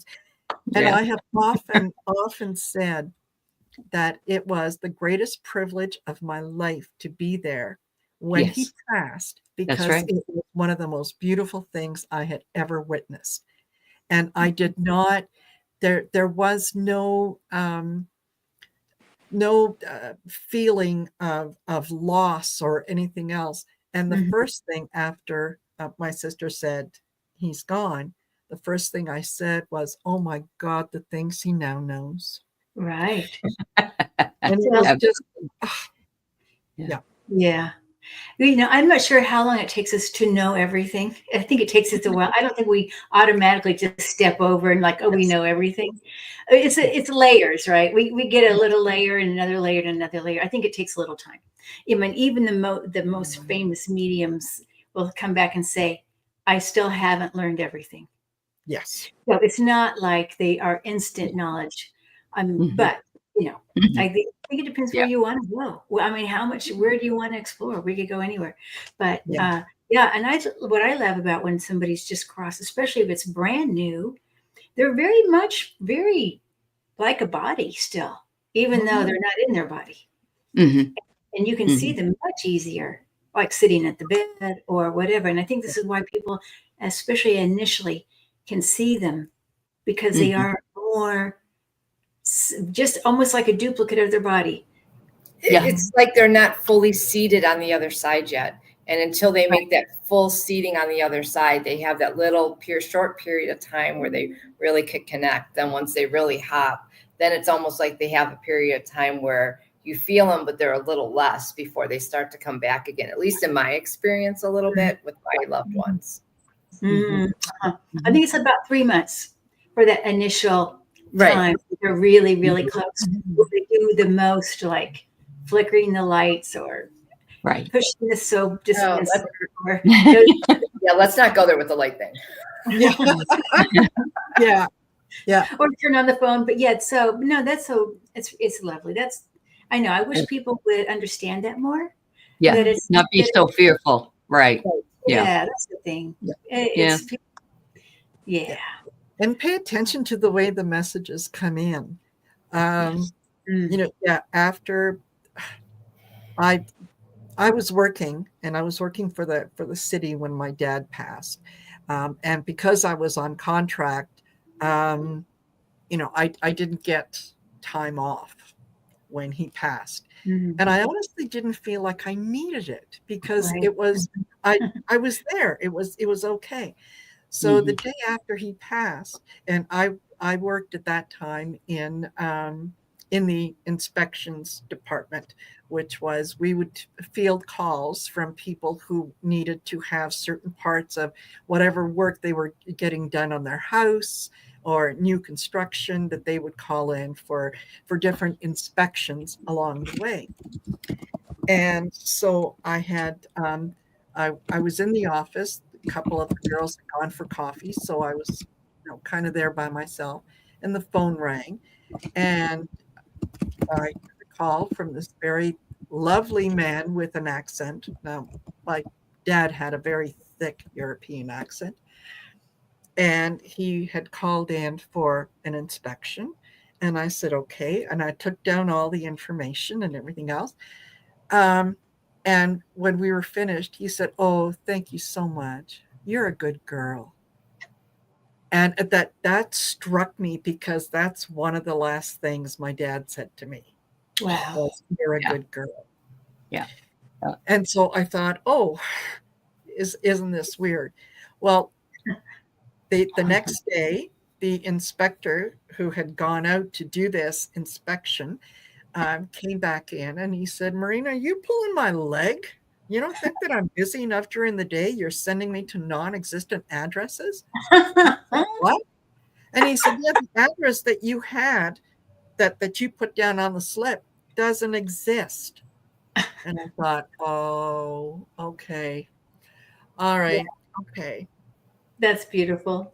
So Uh-huh. yeah, That's that, amazing. Yeah, yeah. that's amazing.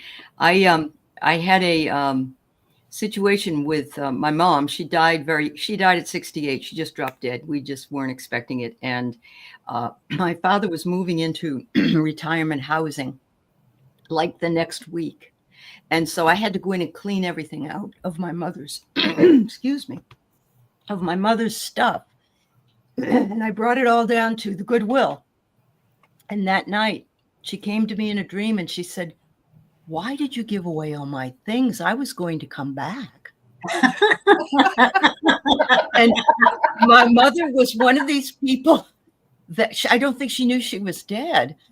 She was one of those people that had like 10 outfits and that's it. And she used to complain that she didn't have that much. She had to recycle her clothes all the time. And now I've just gotten rid of everything. What the hell is she going to wear? You know? So, yeah. Oh my gosh. That's funny. Did she also have a sense of humor? Not like that, no. I don't think she knew she was dead, though. I really don't. Although she had planned it, I think, because she gave everything away before she died. Like 2 months before she died, she gave everything away.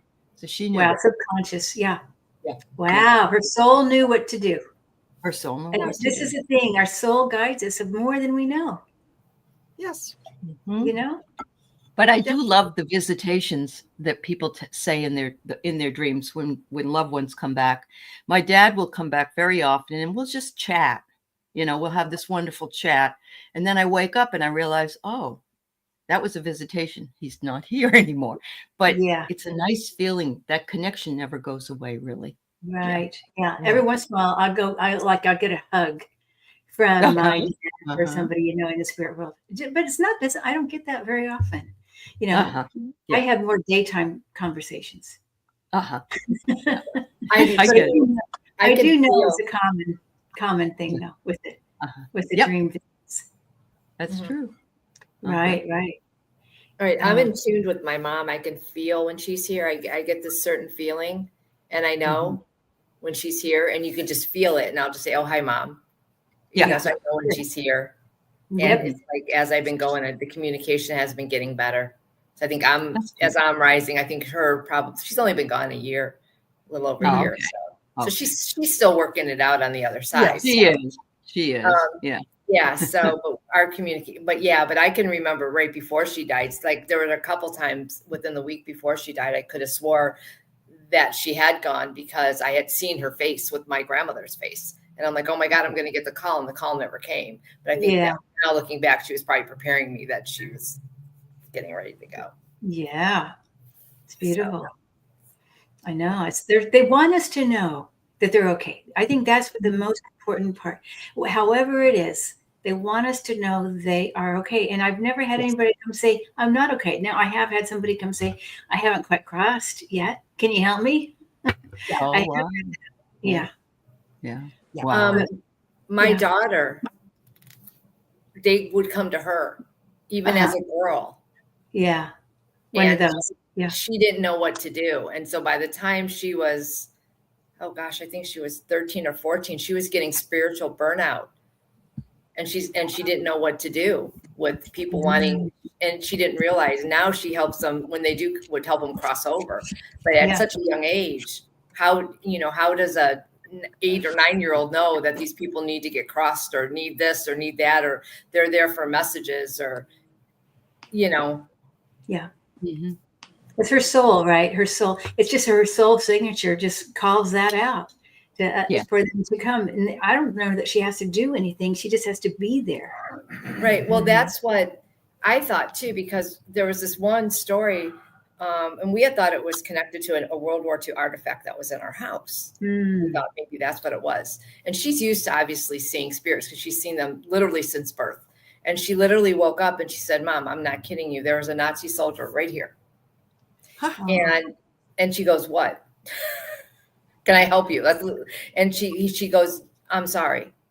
And she's like, okay, I understand. And it was like and then I said, well, what did you feel? And she told me what she felt. And I said, well, maybe, there was something there, he just needed to get that off. And she's just like, okay, and she just said, it's okay. Like, basically said that you're forgiven. It's fine. It's okay. I get it. And he left. But so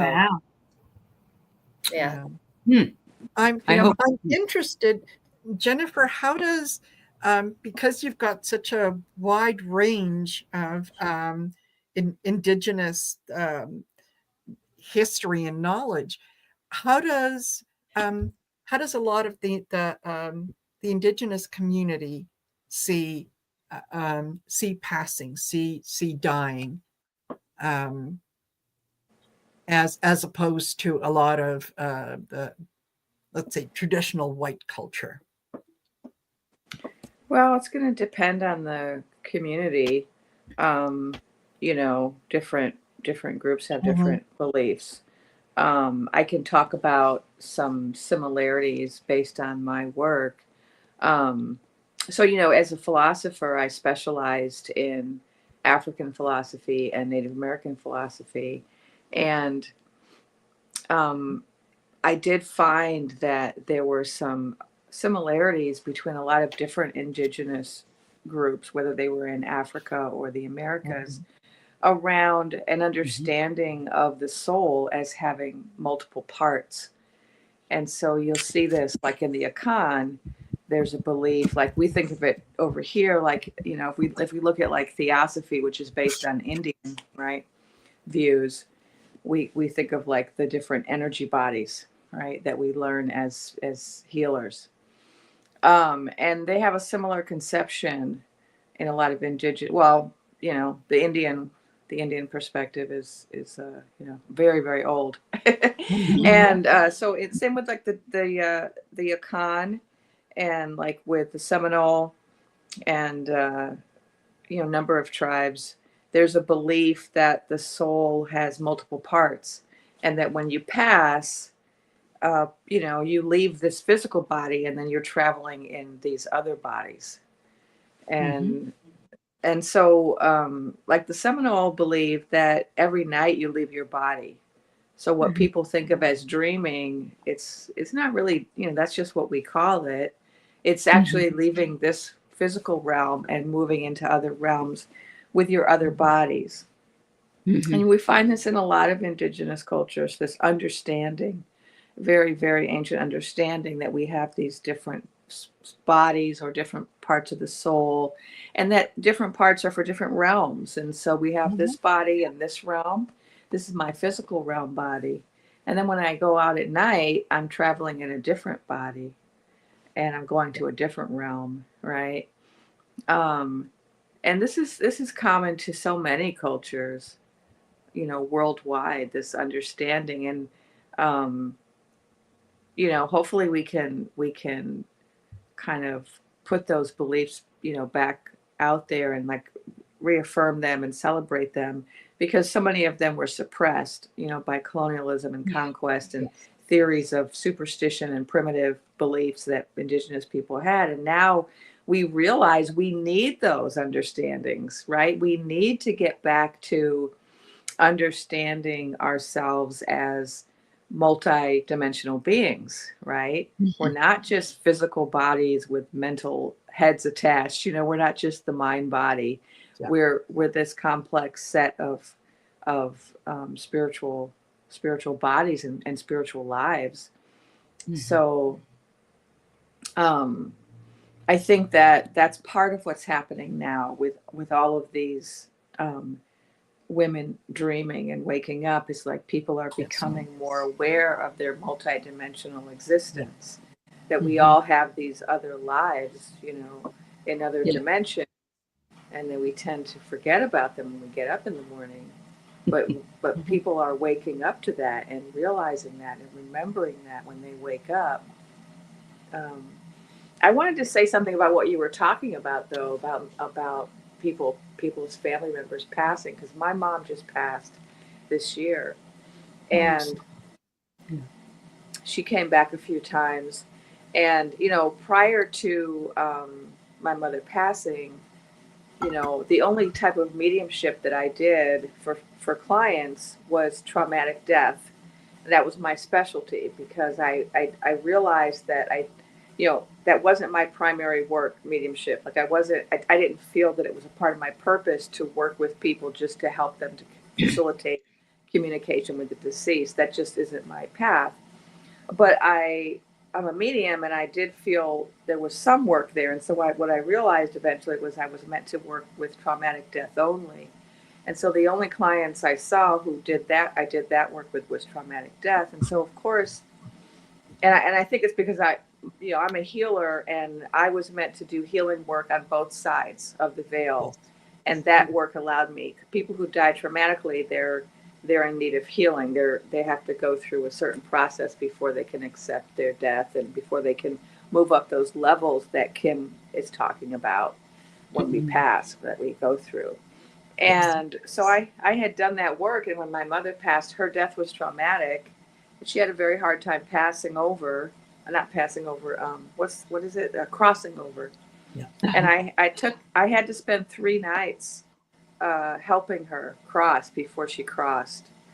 And so, everybody doesn't cross over right away. Some people, if they die suddenly, or if someone kills them, something, they kill themselves, something like that, then they often do need assistance to kind of complete the transfer. Yep. Transition. Wow. Yeah. Or if somebody's afraid to go. Yeah.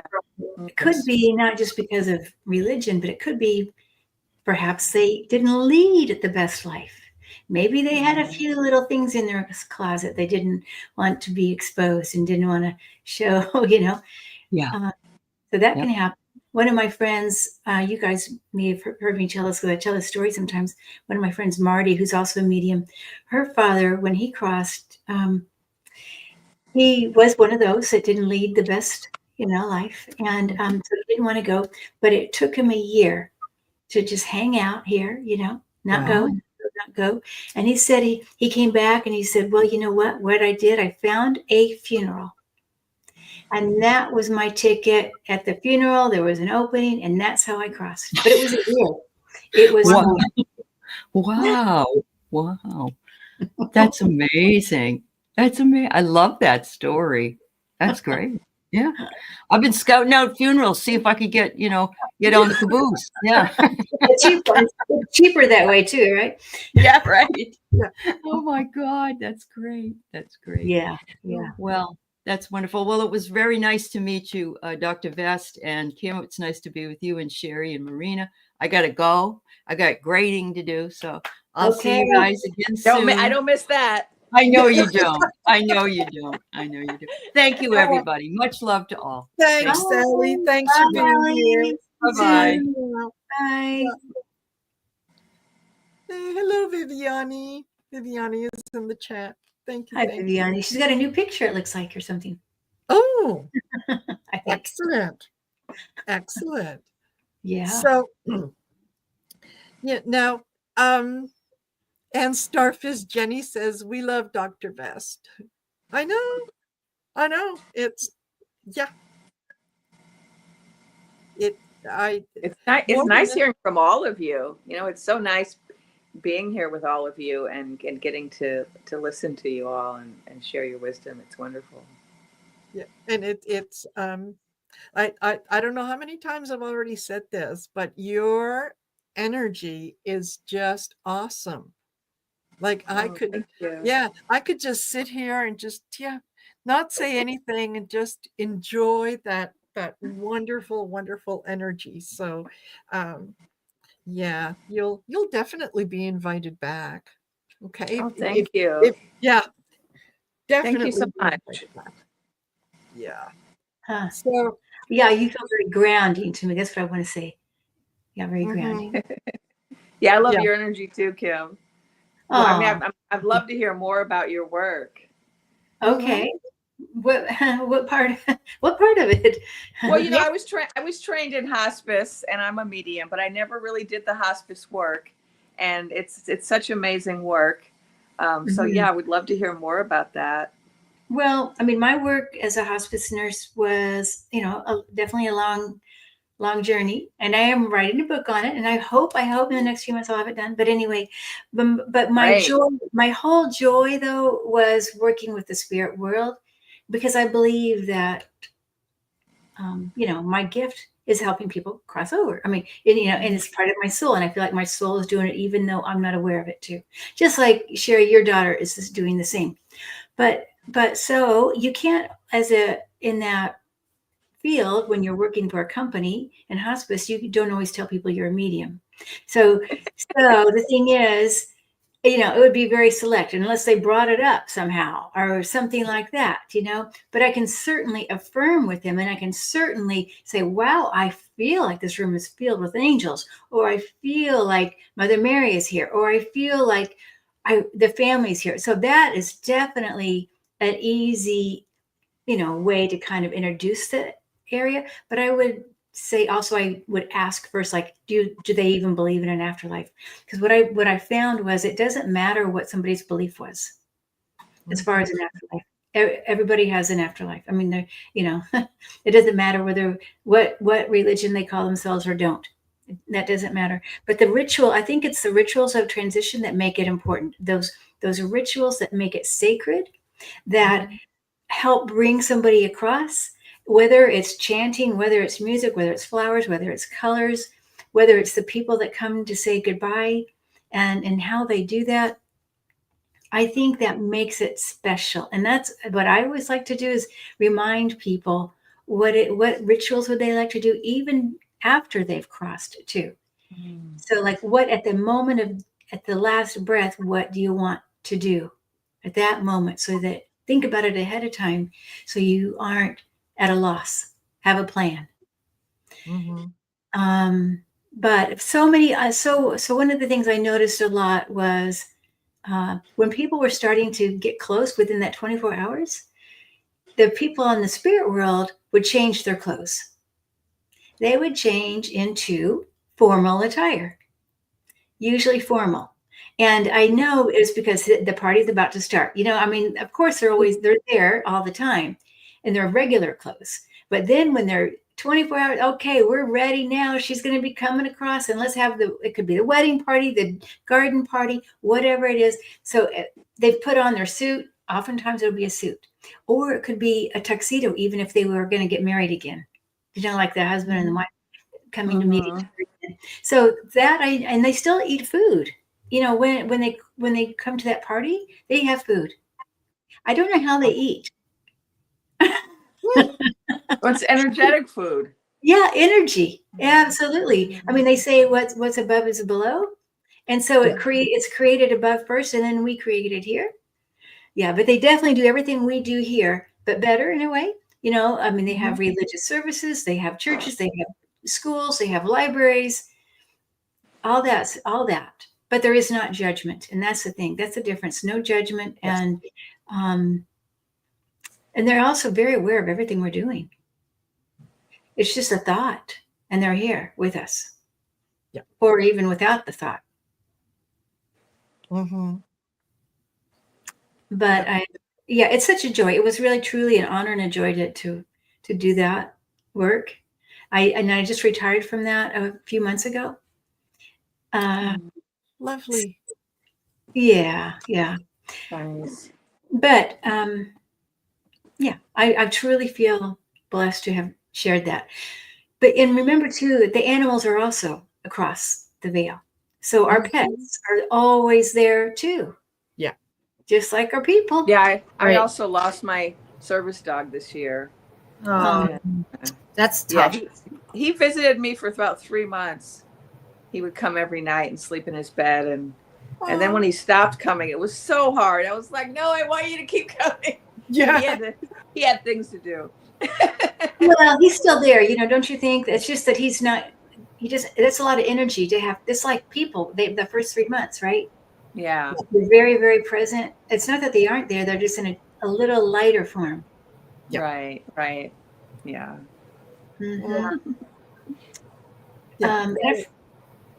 And so many times I've seen the animals on the bed,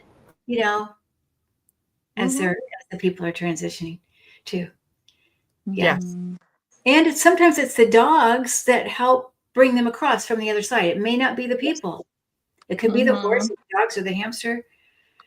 Yes. I mean, one of my ladies, she was quite old, and I was thinking she's never going.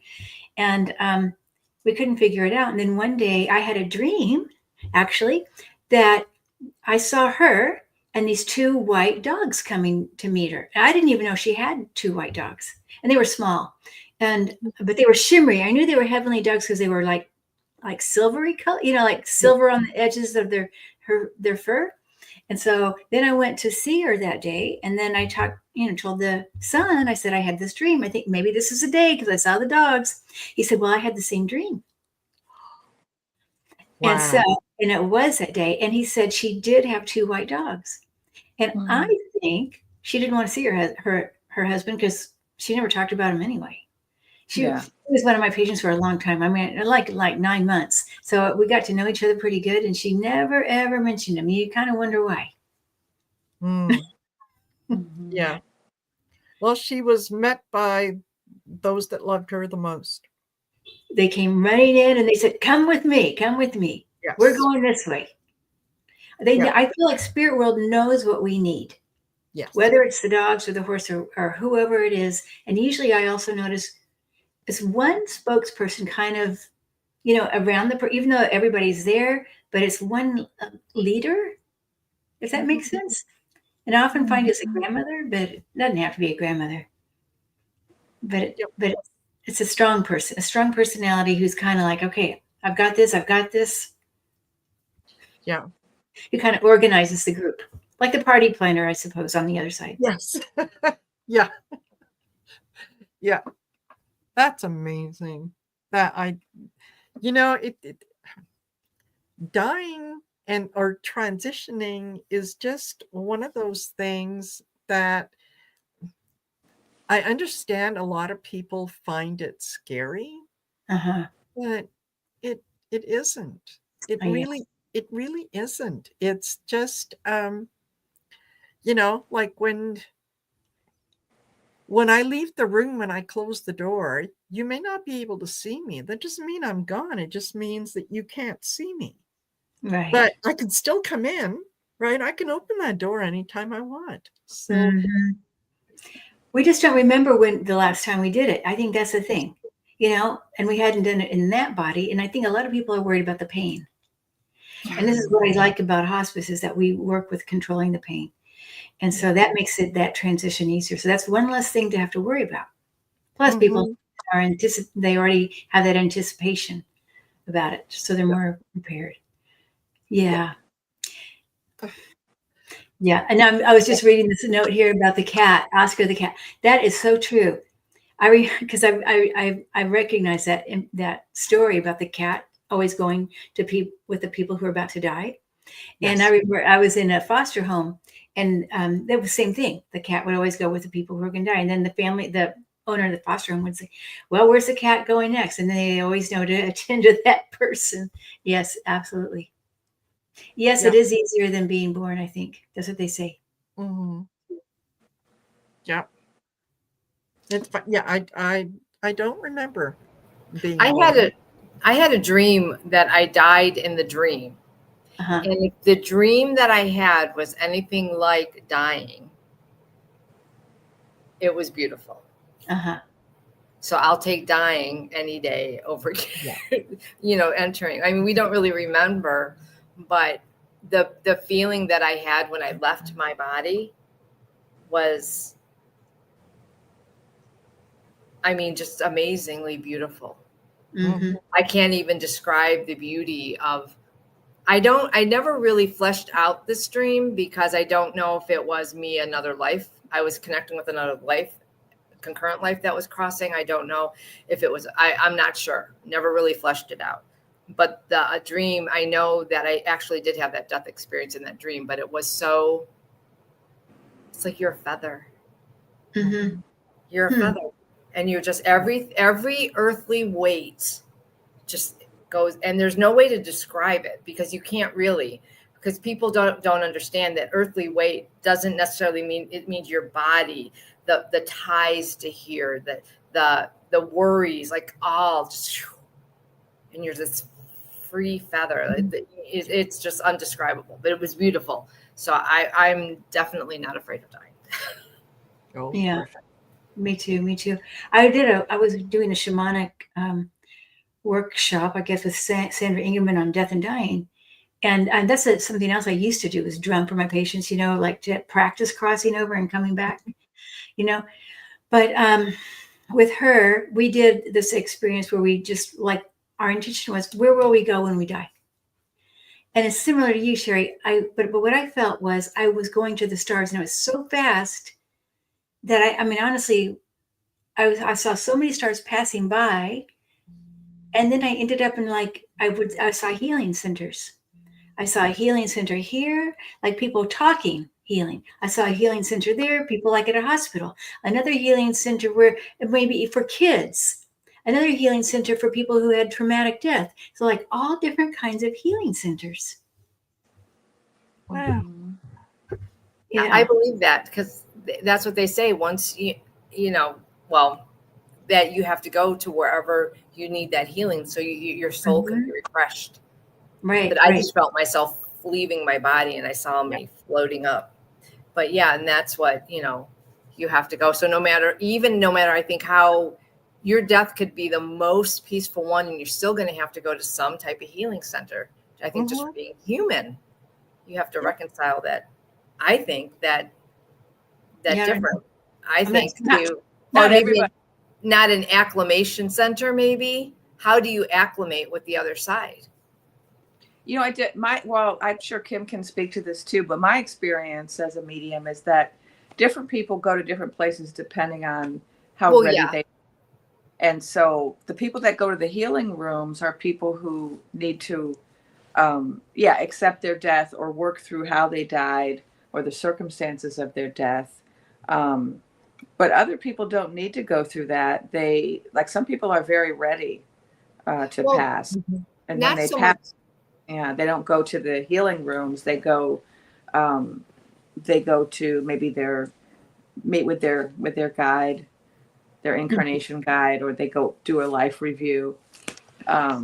Maybe that was like the wrong thing. Like when my mom, I always felt that they went to heal, like say if my mom had cancer, so her soul would go to a certain place. She was totally ready to go, but there was maybe a certain healing or a certain energetic change that had to take place just because of that, or some type of, maybe that's not right. Everybody has to go to an adjustment. I know that you go to the place that you need to be on the other side. Yeah, I think it's unique. I don't think it's one. Yeah, it's not really one thing fits all. Right. I think healing's a general term to say you have to be healed, because not everybody does. Maybe I don't know how to describe it. Yeah, it's okay. I mean, and it's okay. I mean, and you're unique as well, right?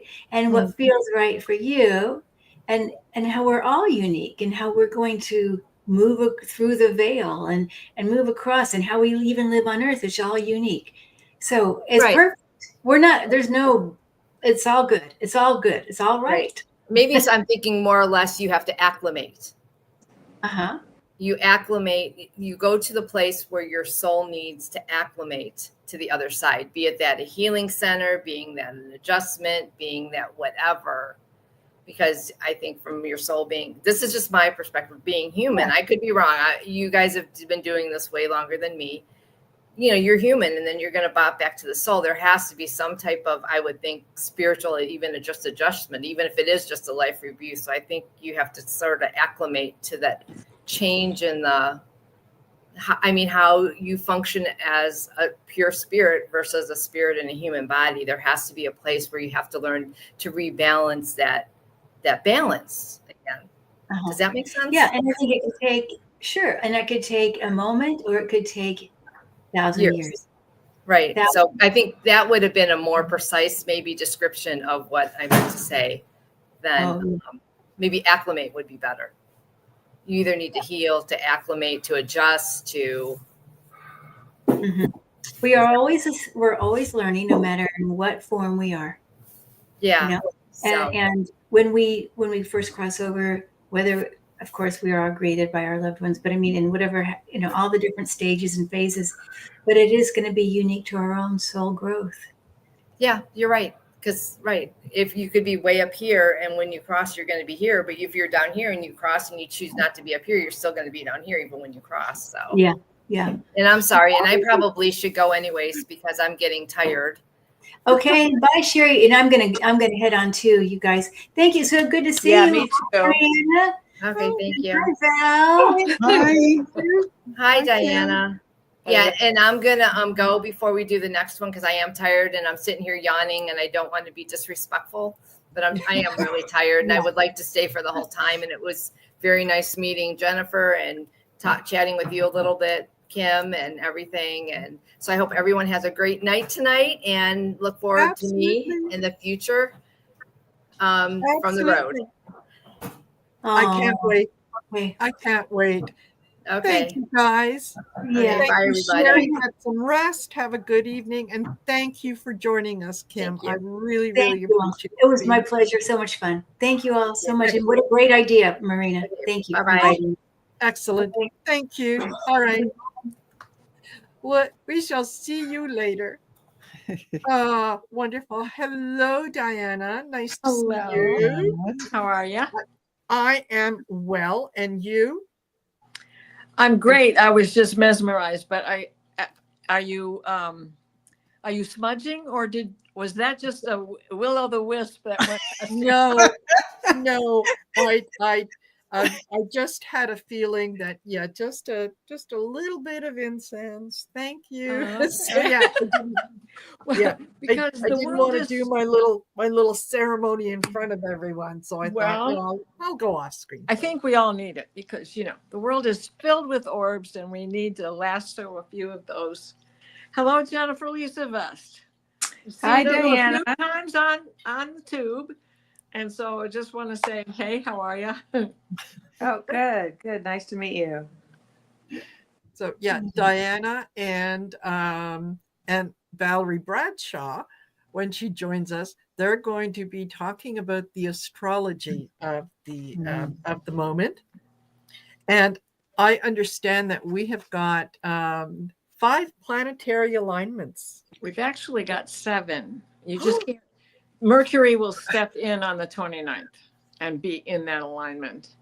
And as he gets into Aquarius, and then he's going to be conjunct Pluto. And then as we get with that new moon, is going to be Pluto and Mercury and the node, and not the nodes, but the sun and the moon. And Yeah, exactly. Right. Wow. Wow. If this isn't enough right now, it would right. be. Well, look, and it was a nice day. And look, Yes. you can always tell. Bye, Susie. Thank you for joining us. Thanks. So, Yeah, we've got people coming and going in the chat as well, and that's wonderful. So, okay, Val, Oh, you're okay. up. Do your I'm up. magic. I So, can't wait. okay, here we are. Beloved divine source, we gather once more in heart-centered unity. Honoring our true nature as sparks of the divine, we call upon our angels, guides, and ascended masters to join us in collaboration as we hold the vision of the world illuminated by the radiance of our collective hearts.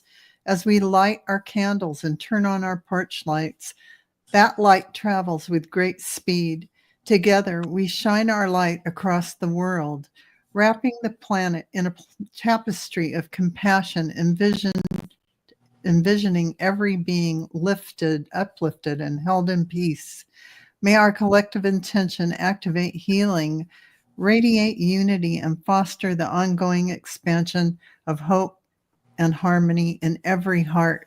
May our intentions be amplified by the highest vibrations so that every breath we take continues to uplift consciousness. Bridging hearts across the oceans and continents, we give thanks for this opportunity to come together to stand as vessels of divine light. We invite this perpetual flow of light to guide our thoughts, words, and deeds so that the energy we radiate brings healing and harmony to every corner of the earth and peace within the heart of humanity. And so it is. So be it. It is done. Thank you. Thank you. Thank you. Thank you. Okay. Thank you. Thank you. Popping out. Bye, everyone. All right. See you later, Val. Thank you. Thank you for Ooh, that. look at the seat I got. Yes. Yes. Fabulous. I don't know about anyone else, but I'm very much feeling that energy. Raising the vibration. It definitely feels like I've come up a few levels. Yeah. Yeah. And that is fabulous. This is a wonderful, wonderful energy to be in. And I know that, yeah, I'm going to be in this energy till sometime tomorrow. And I'm okay with that. And that forward movement of the Sagittarius moon is saying, come on, let's make it bigger. Let's make it better. Let's expand Yes. it. And Pluto sitting on Jupiter. Let's go. Let's go. Well, my Jupiter. My Jupiter. I should restate that. Yes. Sitting in Aquarius, and I happen to be lucky enough he's on my Jupiter. Beautiful. I hope it's a good luck sign for me. Yes. Yeah. And Maureen D'Amico says, I feel like I want to cry. It's that, Charge. yeah. Yeah. When we are all in that moment, when we are in that higher vibration, whatever we do is magnified 1,000-fold. So when we send out that good energy, wherever it needs to go, right? It has no beginning, it has no end. It's just let it go. Let us be in that beautiful beautiful space. Right. So the moon is in that Sagittarius, and across from it is Jupiter, his ruler, in Gemini. Now, they're not exactly opposite, but 11 degrees of Jupiter, as big as he is, and as gorgeous as Grandmother Moon is, that opposition is not an opposition. It is a conjunction at a distance. Always think of that way. It's easier on your soul. Mm-hmm. Fabulous. Fabulous. And I know that we one of the I kind of had to change a schedule a little bit, and I was actually going to do the channeled message later, but it almost feels like maybe I need to read it now. Please. And Please. yeah, we'll just change it up a little bit. Right. So here is the channeled message from the Council of 13. Okay. So, welcome. We are the Council of 13, and we join you through Marina, or as we all know her, Alara. We originated in the Pleiadian sector, however, over time have welcomed our brothers and sisters from Lemuria, Atlantis, Sirius, and so on. We are not concerned so much with their origins as we are with their evolution. We come to you today with love and admiration for how far you have come, and encourage you to steadfastly stay the course in your spiritual journeys. As we observe your progress, we are moving obstacles that you may encounter. However, we never interfere with your free will. We have witnessed your progress over millennia, and we have observed the teachers that have been sent to you. Some had a message of peace, love, unity, and inclusion. Others chose to allow you the opportunity to witness the effects of discord, exclusion, animosity, anger, and fear. Each has achieved their own purpose in the way it was intended. You are once again being given the opportunity to witness the effects of discord, and as always, we stand by to assist you in making a free will choice. Whether you choose to change, be part of the change, or remain as you are is up to you. Our support is everlasting and unconditional. The journey you have undertaken in Earth School was an opportunity given to you as a result of your dedicated service to the universe in the past, and as you will know, in the future. Our message today is simple. You cannot hear when you are in fear, and you cannot hear us if you fear us. As we communicate with you, we do so always from a place of love and absolute acceptance. We are never too far away to be heard, and we are separated by but a breath. Fear does not resonate with our message, and we encourage all of you to understand that fear is a human condition. It does not exist anywhere else in the universe. Fear was designed to encourage wider observance. Your choice, now and always, has been to recognize fear as something that is mutable, something that teaches you about your own power and your ability to overcome whatever you feel is a challenge for you. We applaud you when you face your fears and learn to use it as a force to propel you forward. We stand in awe when you finally realize that to overcome fear, you need to acknowledge, accept, and celebrate your own sovereignty, your own abilities, your own acts of free will, despite the illusion of failure. And failure is an illusion. Use the embrace of love and encouragement we are sending you at this moment to see fear as an opportunity to integrate with your higher self more fully. Choose to hear the messages of hope, love, inclusion, divinity, and opportunity that we share with you, and choose not to listen to the fear. We will always guide and protect you and will allow you to feel the difference between what is a sign of danger and fear as a means of encroaching on your own power and free will. We end this message by surrounding you all with the light of the universe, the love of the ancestors, and the faith of the sages.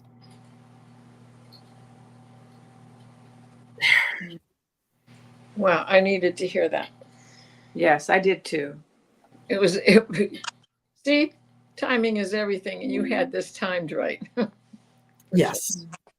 Yeah. It's really hard right now. It's not as easy as, It is.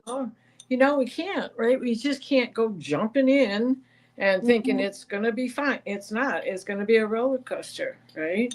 Astrologically, the big ones are going to be changing signs, but they're not permanent because those early egresses, well, when that retrograde comes along, they're going to go back from whence they just came. Yep. And that means, like this Uranus is going to move into Gemini, but he's going to go right back into Taurus. So there's going to be a lot of yo-yo stuff there.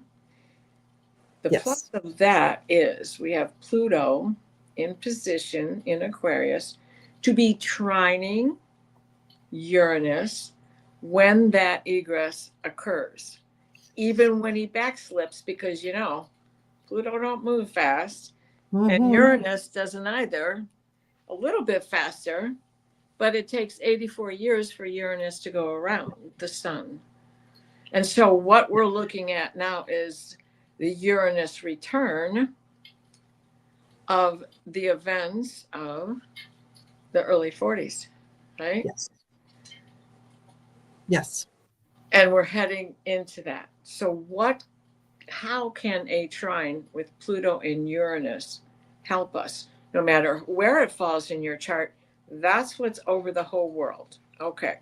So how does it help us as the collective, as the human species, as the caretakers of Earth, and the four-leggeds, and the creepy crawlies, and the winged ones, right? Yes.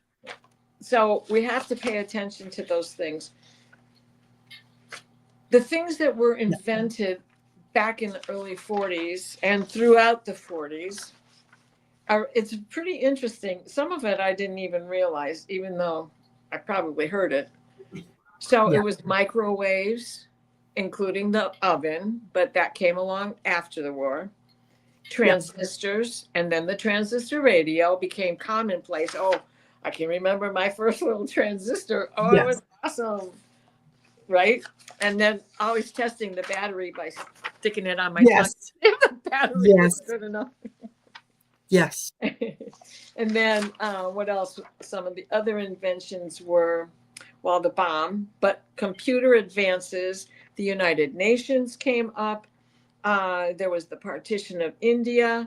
The state of Israel became known, and the Human Rights Declaration, as well as NATO being formed. So all of these things that were for the betterment of man, and the holistic version of man, when you apply them correctly. And this is what Pluto's about, because what's our favorite thing to say? Pluto's about integrity. If you behave yourself, it's going to be good. Yes. Gotta be in your heart. Hi, Val. Hello, Valerie. Hi, how's everybody? Ah, fabulous. Fabulous. Everybody have a good night? Yeah, we are, or I am still vibrating from the energy of our last intention and prayer, and it. Yeah. Well, I'm sorry. I was on another show doing astrology for the new moon, and I didn't get. I started to watch, but then I had to jump on the show. Now I'm here. So hi guys, how's everybody? Well, I can help fix that. Let me see. And Valerie, Dr. Jennifer Lisa Vest has just kind of taken a little bit of a break. She will be back, and I can't wait for the two of you to meet, because both of you have just lovely energy. But while we are listening to the astrology of the current moment, I'm just going to let you and Diana take. Okay, well, Diana, take flight, and Jennifer is back with us, and she's getting tired. You're muted. I know. Thank you, Jennifer. I'm sorry to be yawning. I'm a little tired, and I haven't had my dinner, so I am listening, but I might be turning the camera off so I can start getting that going. Absolutely, it's understandable. That is absolutely perfect. So yeah, you do what you have to. But I'm really enjoying everybody, and I'm really, this is wonderful. So I'm going to continue to listen. Good, right. Excellent. Well, I wanted to say thank you to Jennifer, because after the joust, and I found you right after the joust, and I was like, you said, you gave a lot of calm and peace to our community, and it's really appreciated. Thank you for all that. Yeah, I'm so glad. That's my goal. And Diana and I were talking earlier today, and we're like, there's so much going on. Let's just stick with the new moon we got coming up in a few days, right? Yes. And of course, we had Pluto Sun conjunction exact on the 21st, which is 4 days ago. Yes. That hasn't happened past 1 degree for 248 years. So we are just coming into a lot of unknown variables, right? We just don't know. And it's just going to play out. We have 4 outer planets changing signs by July. Everybody should be changed, right, Diana? Yes. So, well, before we go any farther, let's take another deep breath. Yes. Right? And we're heading into a bug. And what is involved? It's the point of Thales. It is the center of winter. It is downhill from here. Although not where I live, there's probably a lot more snow coming. However, it's okay. But at this point, we can see it. I will just very, very quickly, just give me a couple minutes while I grab a quick bite so that I can maintain this energy. But I'm listening. Sure. Okay. Okay. All right. So as we're approaching Imbolc, it's one of the fire festivals of our pagan world. And I would like to call upon Bride, Bridget, whatever you choose to call her, but I call her Bride. And so I would like to share my incantation for her at this moment. So I would like to start with 3 deep breaths, and I would like you to hold them at the top and exhale with parted lips.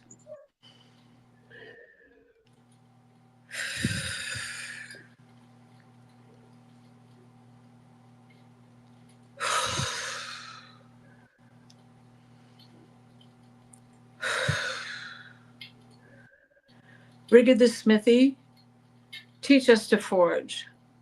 Together we can bridge over the gorge. What as it floats under the boards? Bits to release as scraps move outwards. The used and the need, and how to proceed, rise on the babbles of our elemental creed. So mote it be. And with that,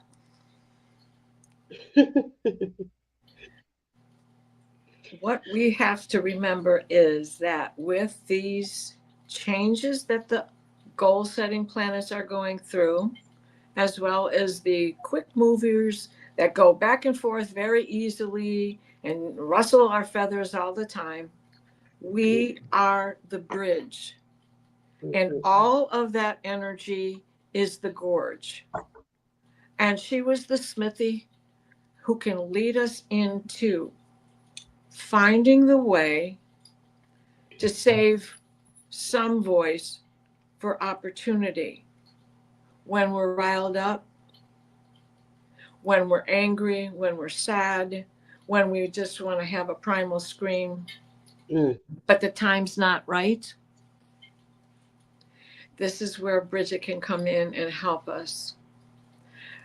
Chinese New Year of the Snake, it's also on the new moon, the first lunar new moon of the year.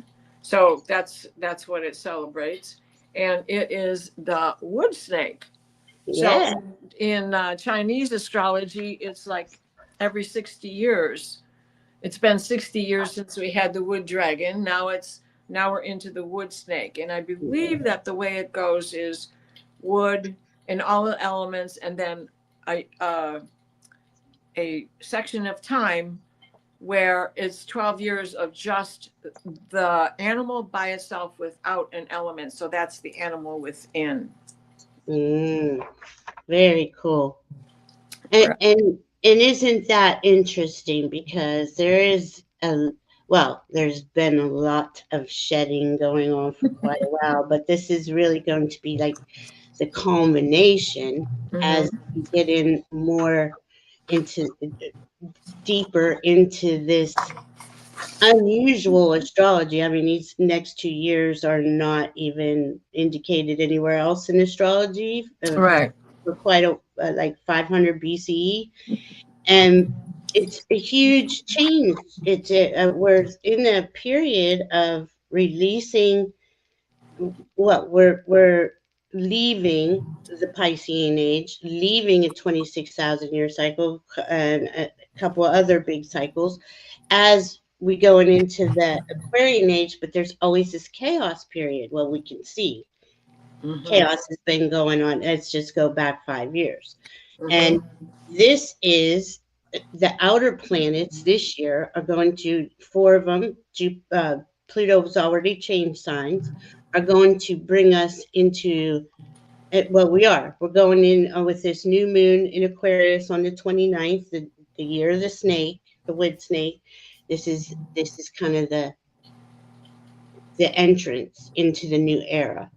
Even though we had the full moon in Cancer, which kind of gave us that emotional foundation, a new upgraded emotional foundation. So here we are, birthing our new era, and this is us, right? It just doesn't appear to us. We create it as it comes in, Well, right? and we're babies at it. Yeah.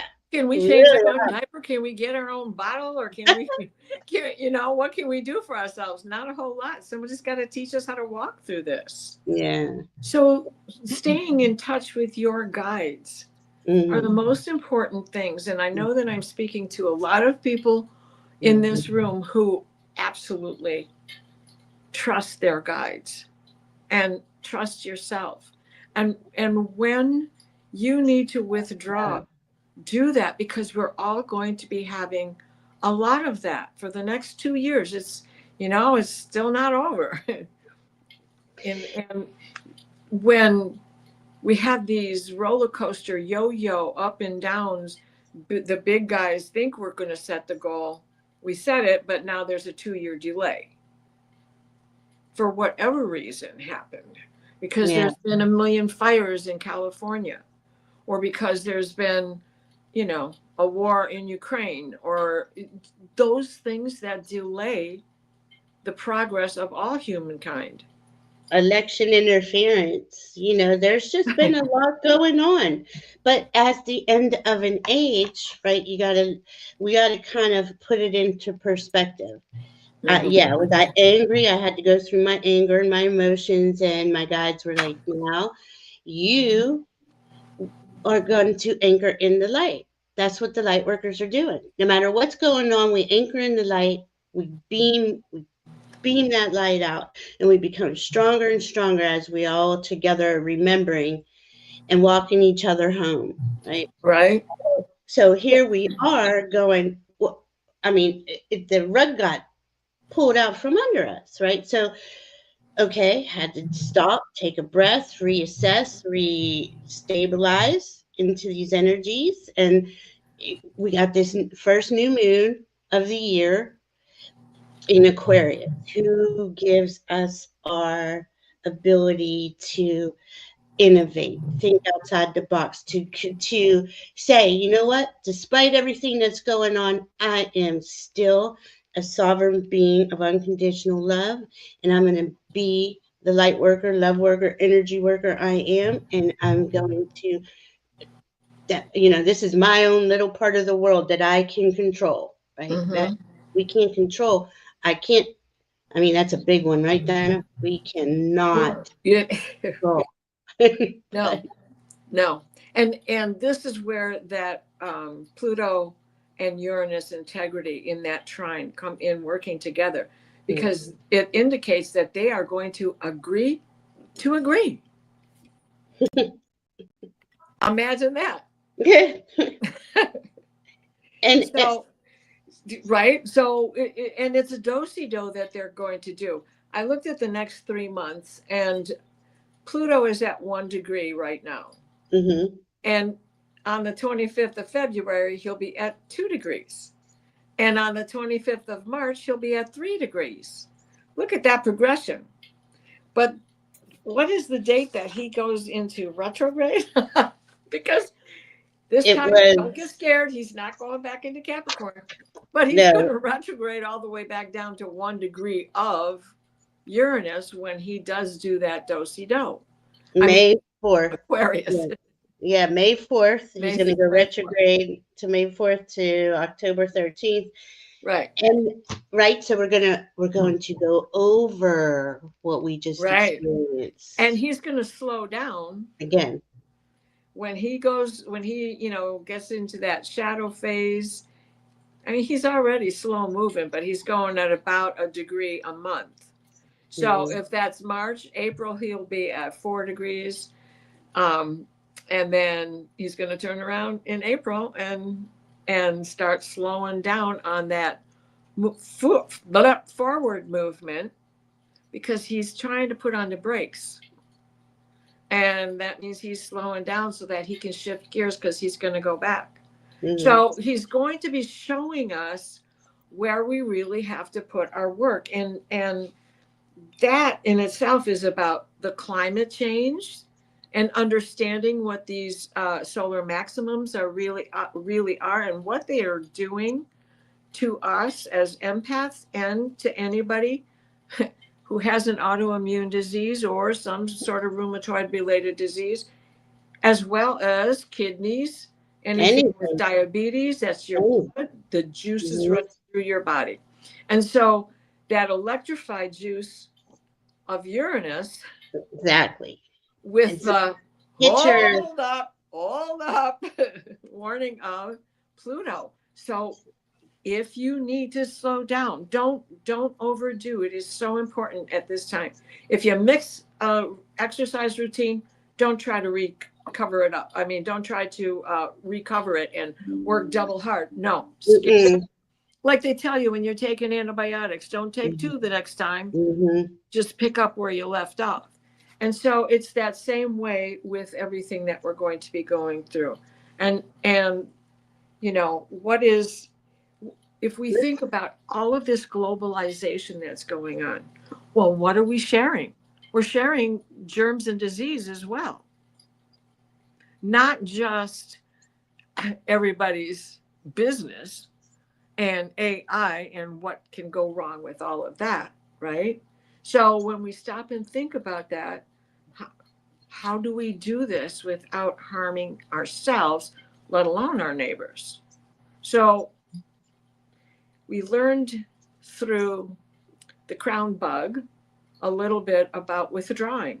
It's not going to be that dramatic, but that is the same philosophy that the early man had, the pagans and druids.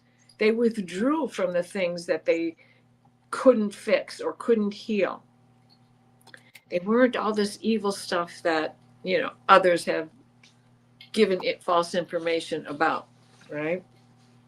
So we need to be vigilant against conflicts and upheavals and stick to our own responsibilities. When you take care of yourself first, it's so much easier to take care of others. Mhm. And we can't. Okay, back to we can't change anybody. We can't make anyone see our point of view. This is what we do. We hold the presence. We hold the light. And okay, let's go back into this new moon in Aquarius. Aquarius, Uranus rules Aquarius. Uranus also rules our nervous system. So if you if we get, which, and it's not easy, it's not easy not to get triggered in the energies. So that self-care is extremely important right now, to take that time, take the pause, take a shower, take a salt bath, do your exercise, but don't push it. Like Diana was just saying, it is so important to be gentle with yourself right now and gentle with others. And We don't forget, we can observe things. We Yeah, don't always have to participate in things, absolutely. get emotional in things, right? Mhm. Just you're watching something play out, and you can just observe it. You don't have to get emotional with it. And Mhm. you know, we can recognize that sometimes things may appear one way, but then again, everything is based on perception, right? Mhm. And once we change our perception of things changes, right? Mhm. Well, So yeah, don't give into the fear, and recognize that what we are going through is something that is cyclical. It is, however, what our what we choose to do with that information that we get, right? You can say, "Oh, that's it. The world is falling apart." Or you can sit back and say, "This is interesting. We've been through this before. Well, it's like this We parade handled it before. And how can we make better decisions Mhm. to move forward in a more positive way, right?" This perspective you talked about makes sense with the parade of planets we've got going on, because they're in this parade, but they're not in the order in which they fall in their position. If they're in a complete straight line, they're in dimension of the universe, so they're suspended in animation, let's say, right? So first it's Saturn conjunct Venus, and then we go to Neptune and Uranus, right?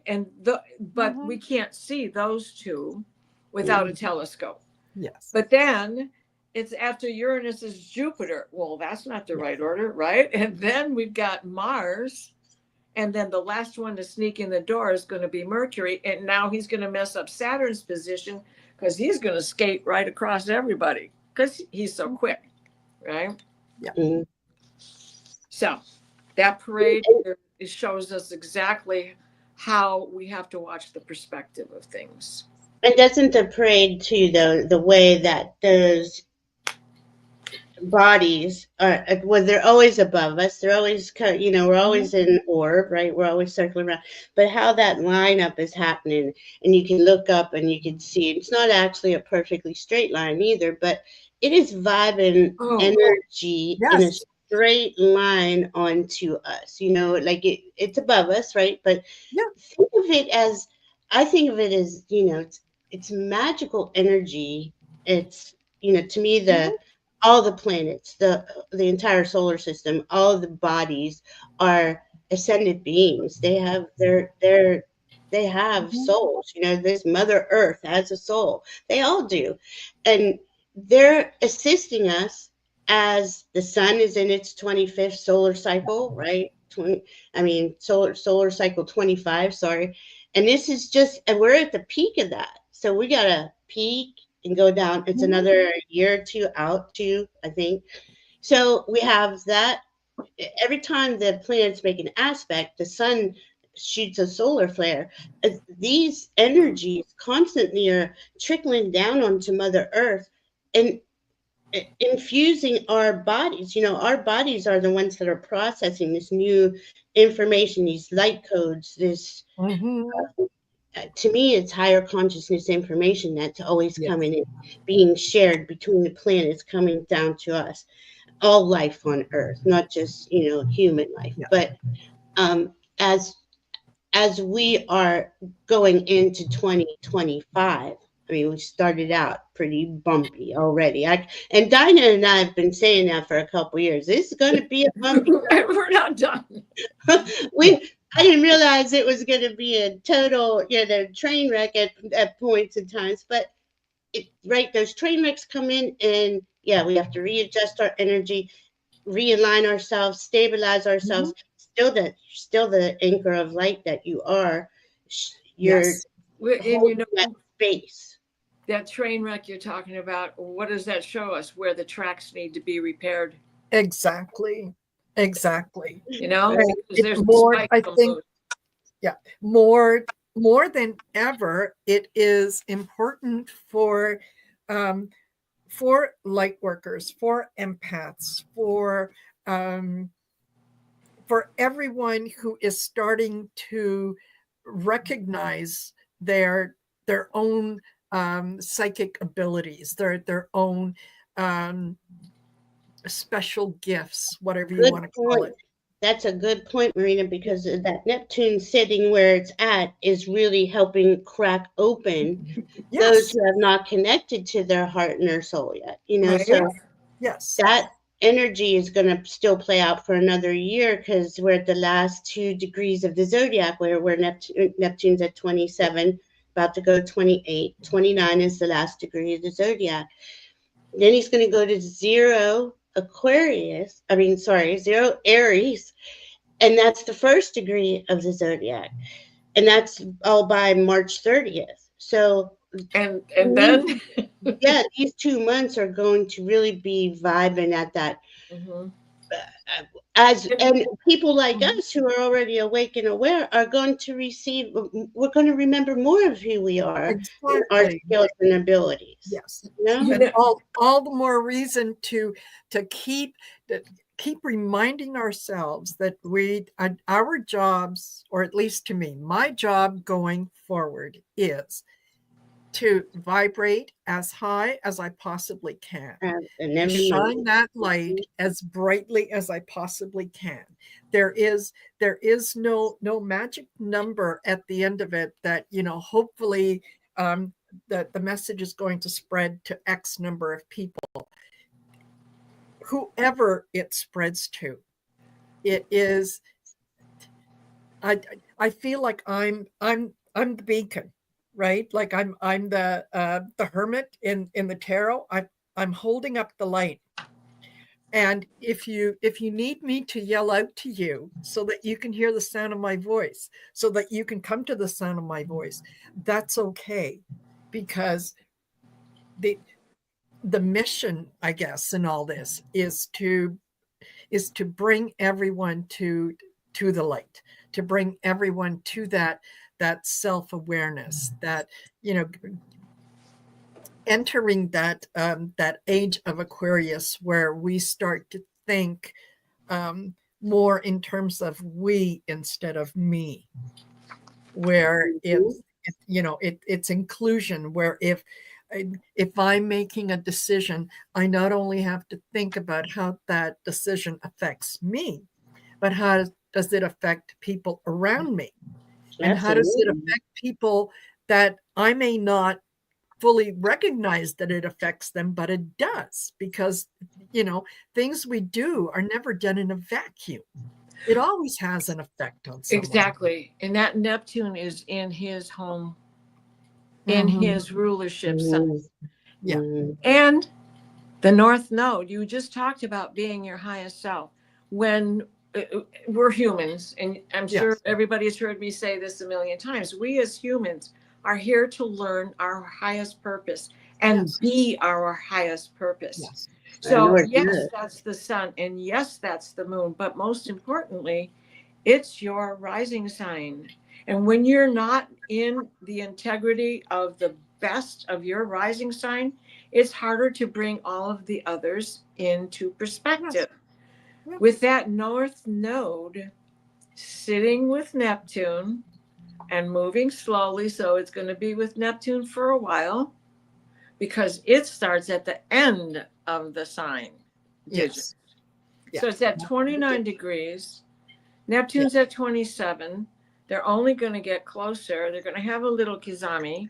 And in that, your North Node is the vehicle to drive whenever your rising sign gets into trouble. And when you look at those two things and see how it helps you and what you can do to stay in your holiest spot, you get there. Yes. And the South Node shows you, perfectionist Virgo, what you no longer need. Gotta let go. Yeah, because that North Node with Neptune, once Neptune in the North Node crossed to me, and my guides say to me, this is when we enter into a higher consciousness society, collective. Right now, it's just not going to happen in an instant, right? No. We got to play it out. The nodes just change. They take 18 months to be there. We got all these planets changing. We have so many things going on this year. Diana and I go moon to moon, new moon to full moon. I mean, and that seems like we need to put another show in every week because there's so much going on. Yes. That spirit is saying this is our way forward. Our way forward is within our heart. Being the love you are and anchoring into Mother Earth and connecting to your higher self is all that we can do. I can't change anybody, but I can be the highest vibration in any moment I can be. Now, and if I'm not, which some days I don't. You got to process some emotions. I just stick to myself and I work through that. And we all taking it step by step. And let me say this: Diane and I are talking about the collective here. Everybody has an individual chart. You have an individual, and no two charts are the same. If you'd like reading, we're both available, either together or separate. But the thing is, once you understand how these energies are playing out for you going forward, I mean, like I said, we're saying this is unprecedented. We've not been here. We are coming, like, to the way I'm shown, is more of our higher self is coming into our physical body.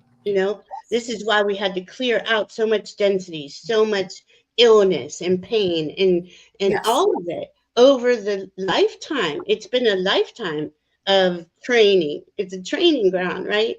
And here we are going in and creating this higher consciousness based society. That means, first of all, we have to heal ourselves first individually.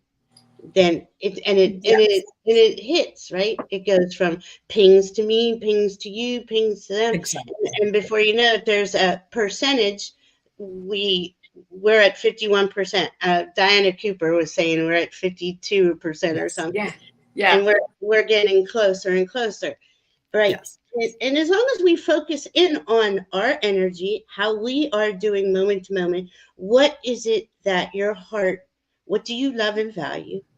Mm-hmm. And stay, if the outside world is bothering you, don't participate. Step back.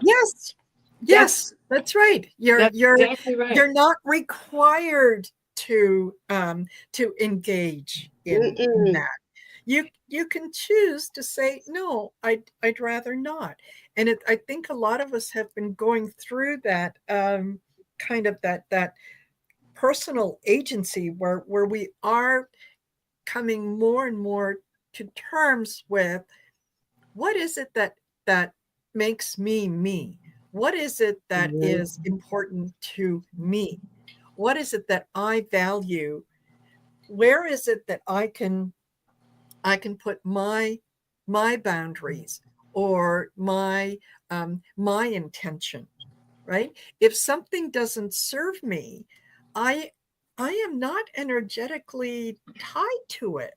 That's right. I'm not responsible for it. I can let it go. Exactly. And I don't have to worry that, well, if so-and-so, their energy no longer vibes with mine. So, maybe they're not in my life anymore. Should I feel bad about that? That is, it's like you're cooking with the same pot and it gets a hole. So are you going to continue to cook with it because it's your favorite pot, or are you going to get a new one? Right. And right, especially if it's Teflon coated. Yes.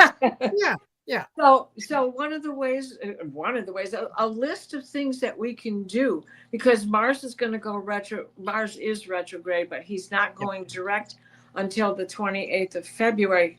Is that right? What did I write down? 28th? 23rd of February. And so when he does that, he's still going to be in his shadow phase until he gets back to 6 degrees of Leo. So that's a long span of time. And through that, we have the Neptune and the Pluto and the Uranus and the everybody doing something. And so what you have to do is detach. Don't get entangled. Stick to humor.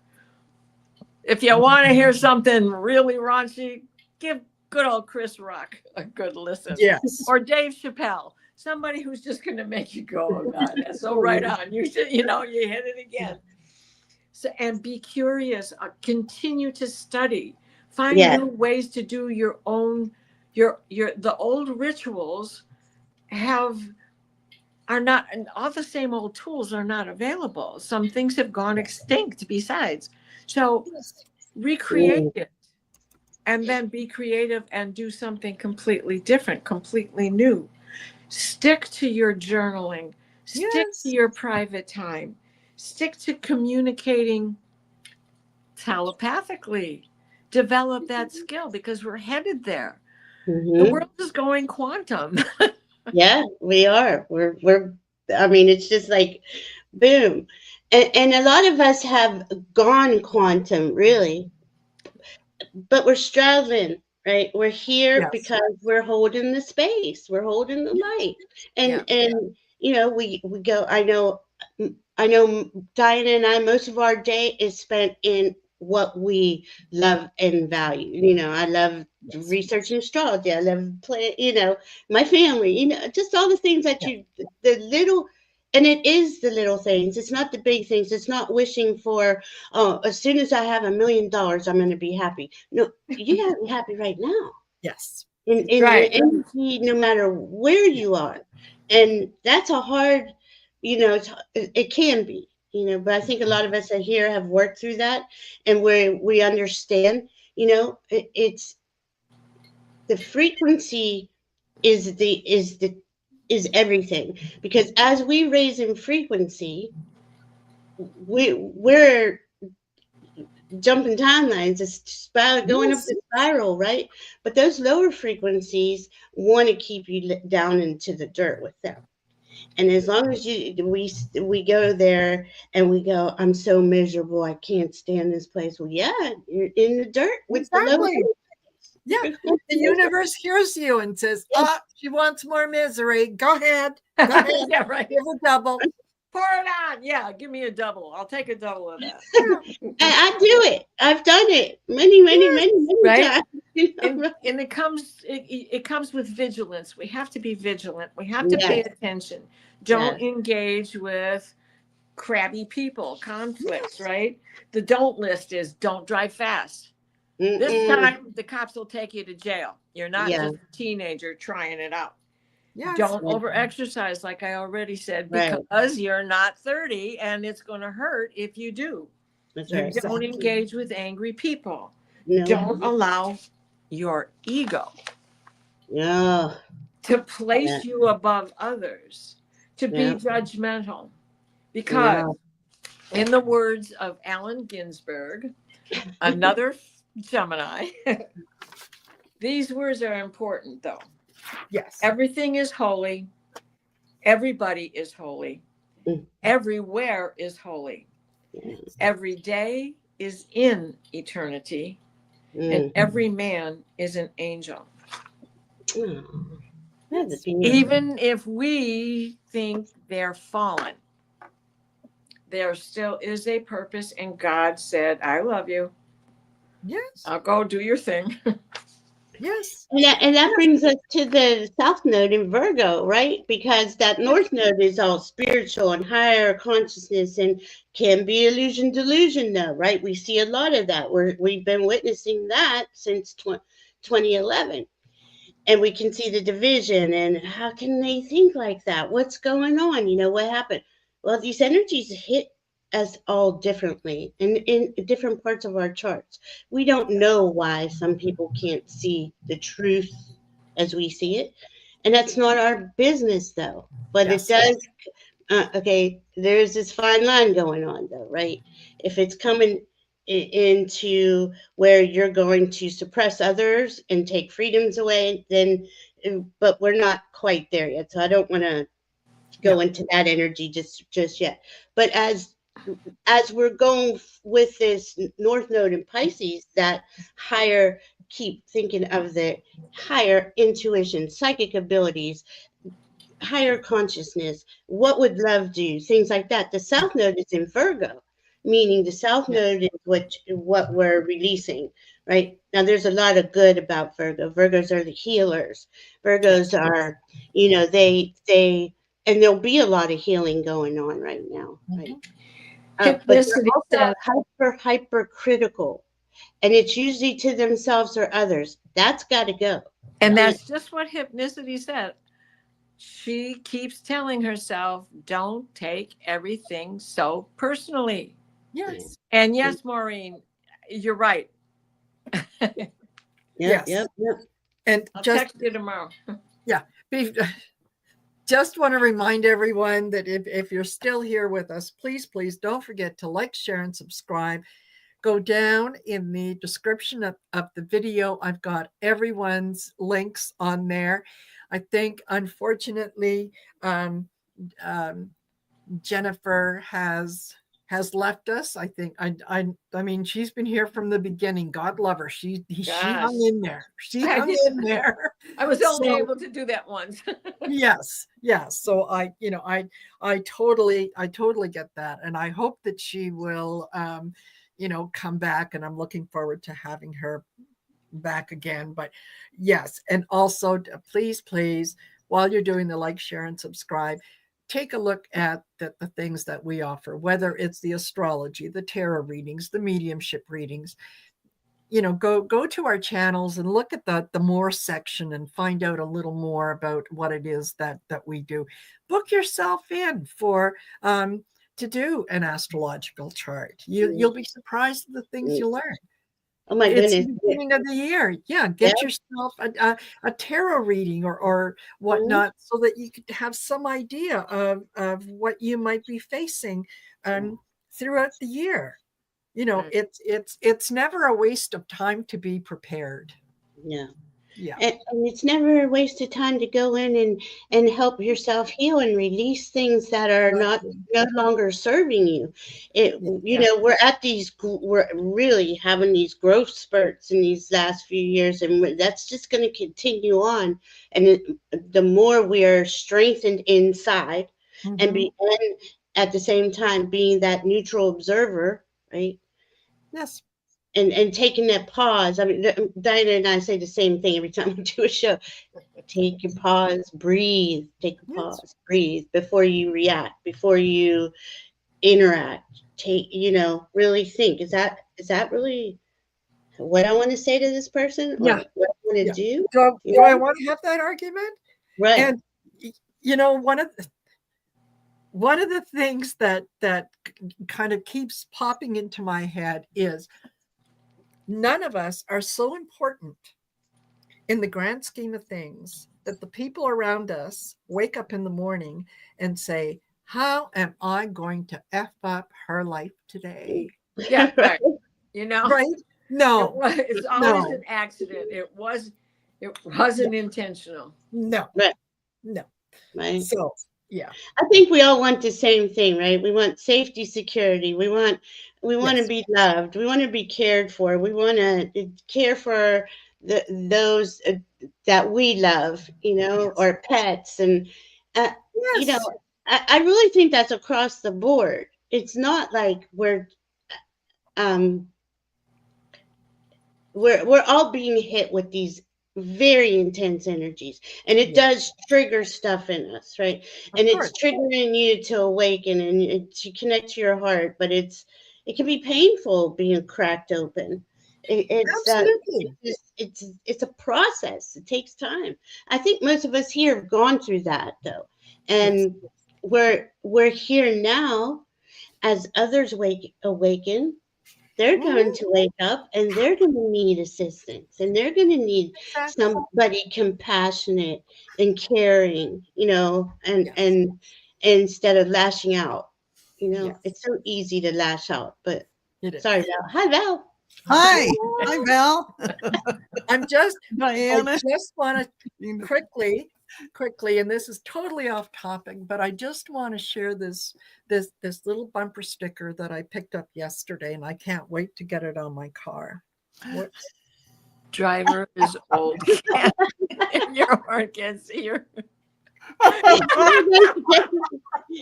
that's just it, right? Don't bother putting your finger up. We can't see it. Can't hear you, can't see you. Have a nice day. That's it. And it's like, and that's how we got. If someone's triggering you or something's triggering you, I try my best to just send it love and just keep moving along my path, And if I can't send it love in that moment, I at least just, be in peace about it. And I don't need to hold on to hate or anger or animosity. It's not helping any of us. No, and 9 times out of 10, the person that you feel you have been slighted by or whatnot, it doesn't bother them. It doesn't hurt them. They have no idea. So you're the one that, it's like the old saying about, you drink poison hoping that your enemy dies. Mm. No, No, not going to get you. let it go. Send them light and love, because it's an energy that makes them uncomfortable. So Yeah, there. really does. It really does. Yes. It's something else, boy. And Dinah and I will be on my channel on the 29th, and we're going to go through the whole new moon in Aquarius, and it's also the year of the snake, the wood snake. So Right. we're building up to those energies, right? Because we're on the 25th. Yes. We have the planets up in the sky. It's really pouring down some nice energies. Utilize those in the highest vibration for yourself. Yes. In whatever way that works for you, what brings you joy. Yes. You know? Yes. Be happy. Be Yeah. happy. That's be happy. Despite and all of it. Yeah. Despite all of it, be happy. And thank you for joining us, Val. Oh, thank you for inviting me. Oh, are you kidding? So we are getting, we're 4 minutes away from the top of the hour. And this is where the folks on the Pacific coast and the Pacific Standard Time, it's going to turn 7:00 their time. And oh my goodness. Goodness. Going to ask all of you to turn on your porch lights and all that. And then we can close the show, and I can start planning the next one for February. That's right. Well, and we're just going to do this until, as my son would sometimes say, and he's got a T-shirt that says, "Meetings will continue until morale improves." I love that. That's another bumper sticker I need, or a T-shirt. Yes, absolutely. That's cute. Very, very quickly, speaking of T-shirts, if you would like to get your own shine your nice. Shine your light T-shirt. Nice color. Nice color. Nice. It is. Nice. It's a pretty pink, and I also got one in black. Very and nice. I'm waiting for a crew neck sweatshirt to come, a teddy bear that has a white little T-shirt that says "Shine Your Light," and also some buttons like the round button. Nice. Anyway, Nice. I should have them in time for the next show. I have to get my shirt. I haven't sent for it yet because I was going on vacation too many times. I know. So you guys check out the Heart Center Tarot spread shop. And also the other thing is, don't forget to go over to shineyourlight2025.com and get yourself signed up so that you can get the newsletters or whatever. So far, I think there's been one. You're not going to get inundated with a lot of stuff. It's just you're going to get news before anybody else does. Okay. So there's that. Okay, and then go over to Heart Center Tarot, do the like, share, subscribe, all that good stuff. And okay, all right. Val, ready for you. Here is it, the closing one that I started to read in the very beginning. The glitch in the matrix. So, yes. Beloved divine source, infinite presence that unites us all, we give thanks for the shared light and love poured forth through this sacred gathering. As we bring the Shine Your Light event to a close, almost to a close in this particular show, may our hearts remain open and aflame with the radiant truth of who we are, divine co-creators, sparks of the infinite love, carrying the essence of peace and unity wherever we go. We offer our gratitude to our guides and angels and benevolent beings of light who have blessed us with their wisdom, protection, and comforting grace. May our collaboration and support continue to elevate our lives, filling us with hope, courage, and compassion, even as we part. May the currents of our collective intention flow across the world unceasingly, touching every corner with light of unity, restoring peace, and opening hearts to deeper love. Until we gather again, we hold steadfast in our commitment to shine brightly, to serve the highest good, and to anchor divine light in all we do. So be it, and so it is. Thank you, thank you, thank you. So There it is. Beautiful. Thank you. Thank you. Thank you so much, Val. Ah, I love how she does. I know. And she does such a beautiful job. Everybody Yeah. does. And it's beautiful that we all come together and support each other. You know, It I have is. to say thank you, because you can ask Val. I was being a brat earlier. We all have moments, right? Oh, we do. Yeah. And I really needed this community together, the shine of the light. I felt it. Mhm.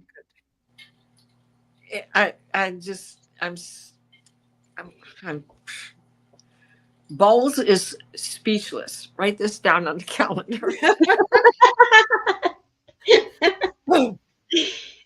I get it. I absolutely get it. And believe me, and I've said this a few times, although I try to stay in that heart-centered place, Mhm. there are times when my inner Karen demands to get out. Yeah. And so, yeah, sometimes I just have to let her come out and spew her stuff. Right. Well, And then it's okay. I'm fine. if I think about it, there's my baby 1 degree Jupiter and the baby 1 degree Pluto having a hell of a time in the candy aisle. Yeah.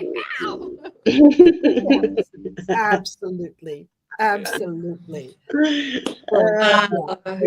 So, Maria, yes, thank you. Do that journaling. Mhm. Maria, thank you. Yes. Please. Indian name from grandmother, right? Buffalo. My name is Blue Star Eagle Woman. What messages do you have for me? We're not doing messages. Denise, Wayan Shatan. Yeah. Opa Winja. That's me. Woman of 1,000 hawks. Oh, Oh, I love that. So, That's so cool. so I will let you guys know when the next event is going to be in February. I have a funny feeling that it's going to be February 22nd. okay. But Well, 2/22. I yes. like that. Yeah. Love the numbers. Yeah. So yeah, I'll get working on that, and we should have a lot. Should have a lot more on the website. Where I've been working on putting information about our presenters on there, so that again people can go to the website and go, oh yeah, there's that woman that I saw on there, and I can click on here and get her channel, or I can click on here and get her email address and whatnot. So, Thank but you. in the meantime, thank you, each and every one of you for spending your evening, spending so much of your evening with us here. And Diana and Valerie, thank you so much. Thank you for having us. Thank you. It was very very informative as always. And look forward to seeing you ladies again in February. Okay. All righty. Things done. All right. See you again. Love you all very much. Bye. See you Take later. care. Bye Best for now. chatters ever. Yes.